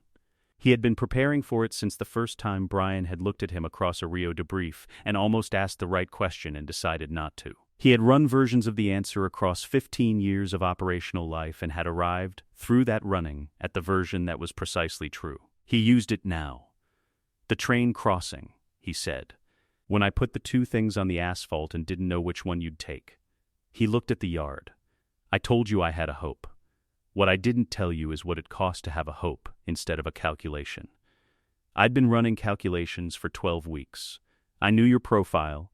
I knew your decision tree. I had the whole architecture built around what you were going to do. He paused. And then I was standing on the asphalt with the handcuffs and the key, and I didn't know. I had the hope. That's all I had. Brian was quiet. A man who only has calculations doesn't know what it means when the calculations stop, Dom said. I found out on the train tracks. I filed it wrong the first time. Took me a while to file it correctly. How? Miami. When Han messaged me that you almost asked the right question and decided not to. Dom looked at his hands. A man who protects your architecture before he understands it is a man who already decided. I knew then. The yard continued its afternoon around them. Roman had apparently won whatever argument he'd been running, or had decided to claim victory regardless of the outcome, which was also available to him as a strategy, and one he used with some regularity. Tasia's tablet had disappeared, which meant Letty's second notation had been made and received. Brian looked at the badge. You were a good cop, Brian, Dom said. But you're a better architect. Brian looked at him. You just said that to me. It's true. That's the most Dom Toretto sentence you've ever said. Dom almost smiled. The September scrub along the property's eastern edge held the day's heat in the dry grass, the smell of it sharp and clean, cut through with the exhaust note of two engines turning over at idle. The asphalt of the half-mile strip had been absorbing California sun since April. It released the heat slowly, even now into the evening air. The race was Brian's idea. He had been quiet for a moment after the last exchange. The quiet of someone completing an internal accounting, closing the ledger, deciding what it meant that the ledger was now complete. Then he had looked at the driveway, at the Charger and Brian's GTR sitting at the curb. Neither of them mentioned the federal operational designation that technically made it government property. Dom had raced this stretch since before Brian had ever driven anything that mattered. Brian had been training for this specific race for 3 months. Dom suspected this, and had not mentioned it because a man preparing for a race he planned to win deserved the preparation, and Dom was the reason the preparation was necessary. They lined up at the mark. 2 engines at idle. Dom looked across at Brian. Brian looked back. 15 years of architecture between them in the 2 seconds before the count. The sandwich and the boots and the camera Dom had winked at and the manifold he'd broken deliberately and the junk data pipeline and Tran-In, handcuffs in Sun Valley and the photograph in the desk drawer and the pardon and the vault and Han alive in Thailand and the missile authorization. And the senator who had tried to dismantle what they'd built and had found it already held against his reach. All of it in 2 seconds. The count ran. They drove. Brian was faster. Not by the marginal 2-car lengths of the thrown manifold race in 2001. Not by the close competitive distance of someone who had earned a win against a diminished opponent. 4 car lengths, clean, at the line. The margin of a man who had prepared for this race the way Dom had prepared for everything that mattered, which was completely and without reserve. Dom crossed the line and pulled alongside the GTR on the road's eastern shoulder. The dust from the dry scrub settled around both cars in the evening air, the last of the daylight catching it briefly before it fell. Brian looked over at him through the open windows. Dom looked back. He ran the accounting one final time. The complete architecture from the beginning, the 40 seconds in the market, the decisions that followed them, the 15 years the decisions had produced, the table in the yard behind them, and the people around it, and the impossible completeness of an afternoon that should not have been possible given everything that had been required to produce it. "I taught you too well," Dom said. Brian laughed. The real version, the one that came from somewhere genuine, the laugh of a man who had absorbed a very large amount of truth across a very long afternoon and had arrived, through that absorption, not at damage but at something that felt, against all reasonable expectation, like relief. "Yeah," he said. "You did. I ran the play from day one. Fed in my house, fed at my table, fed in the family. I used him. I managed him. I built the whole architecture on the bones of his career. None of that is less true now than it was in 2001. What else is true? He's been my brother for 20 years. Not because I managed him into it. Because somewhere between the junk data and the Rio vault and the train tracks and everything that came after the train tracks, I stopped being the chess master and became something I didn't calculate. I became the guy who needed him there. I'm not telling you those two things cancel each other out. I'm telling you they're both real. I'm telling you that's the only version of the story I have. And I'm telling you that's enough. The table held what it had always held. The family. The noise and the heat and the warmth of people who had chosen each other in various combinations of calculation and genuine love and had made something from that, choosing that the world had tried repeatedly to dismantle and had not managed to. Dom and Brian came back from the road and took their places at it. The badge was still on the porch table where Brian had left it. He didn't pick it up when he sat down. He left it where it was. It would be there tomorrow. It would mean the same thing tomorrow that it meant today, which was the same thing it had meant since the day Brian had taken it off, not discarded, not surrendered, but set down. Because certain things didn't need to be carried at every table. The cars were in the driveway. The Charger and the GTR side by side in the last of the gold light, the way they had been on roads and in driveways and at lines across 15 years of shared history. The road out front led everywhere. Dom Toretto had identified a federal agent in 40 seconds on a Thursday morning in April and had made a decision before the sandwich was finished. The decision had produced a federal case, a criminal rival's elimination, a federal career, a pardon, a vault, a resurrection, a satellite flag, a senator's detention, and an afternoon in a yard in Los Angeles where the people he had built everything to protect were alive and present and eating food, and arguing about things that didn't matter, and laughing at things that did. He had run the longest play of his operational life. He had not calculated the ending. The ending had been better than anything he would have calculated. He sat at his table. He was home. The case was closed. The end.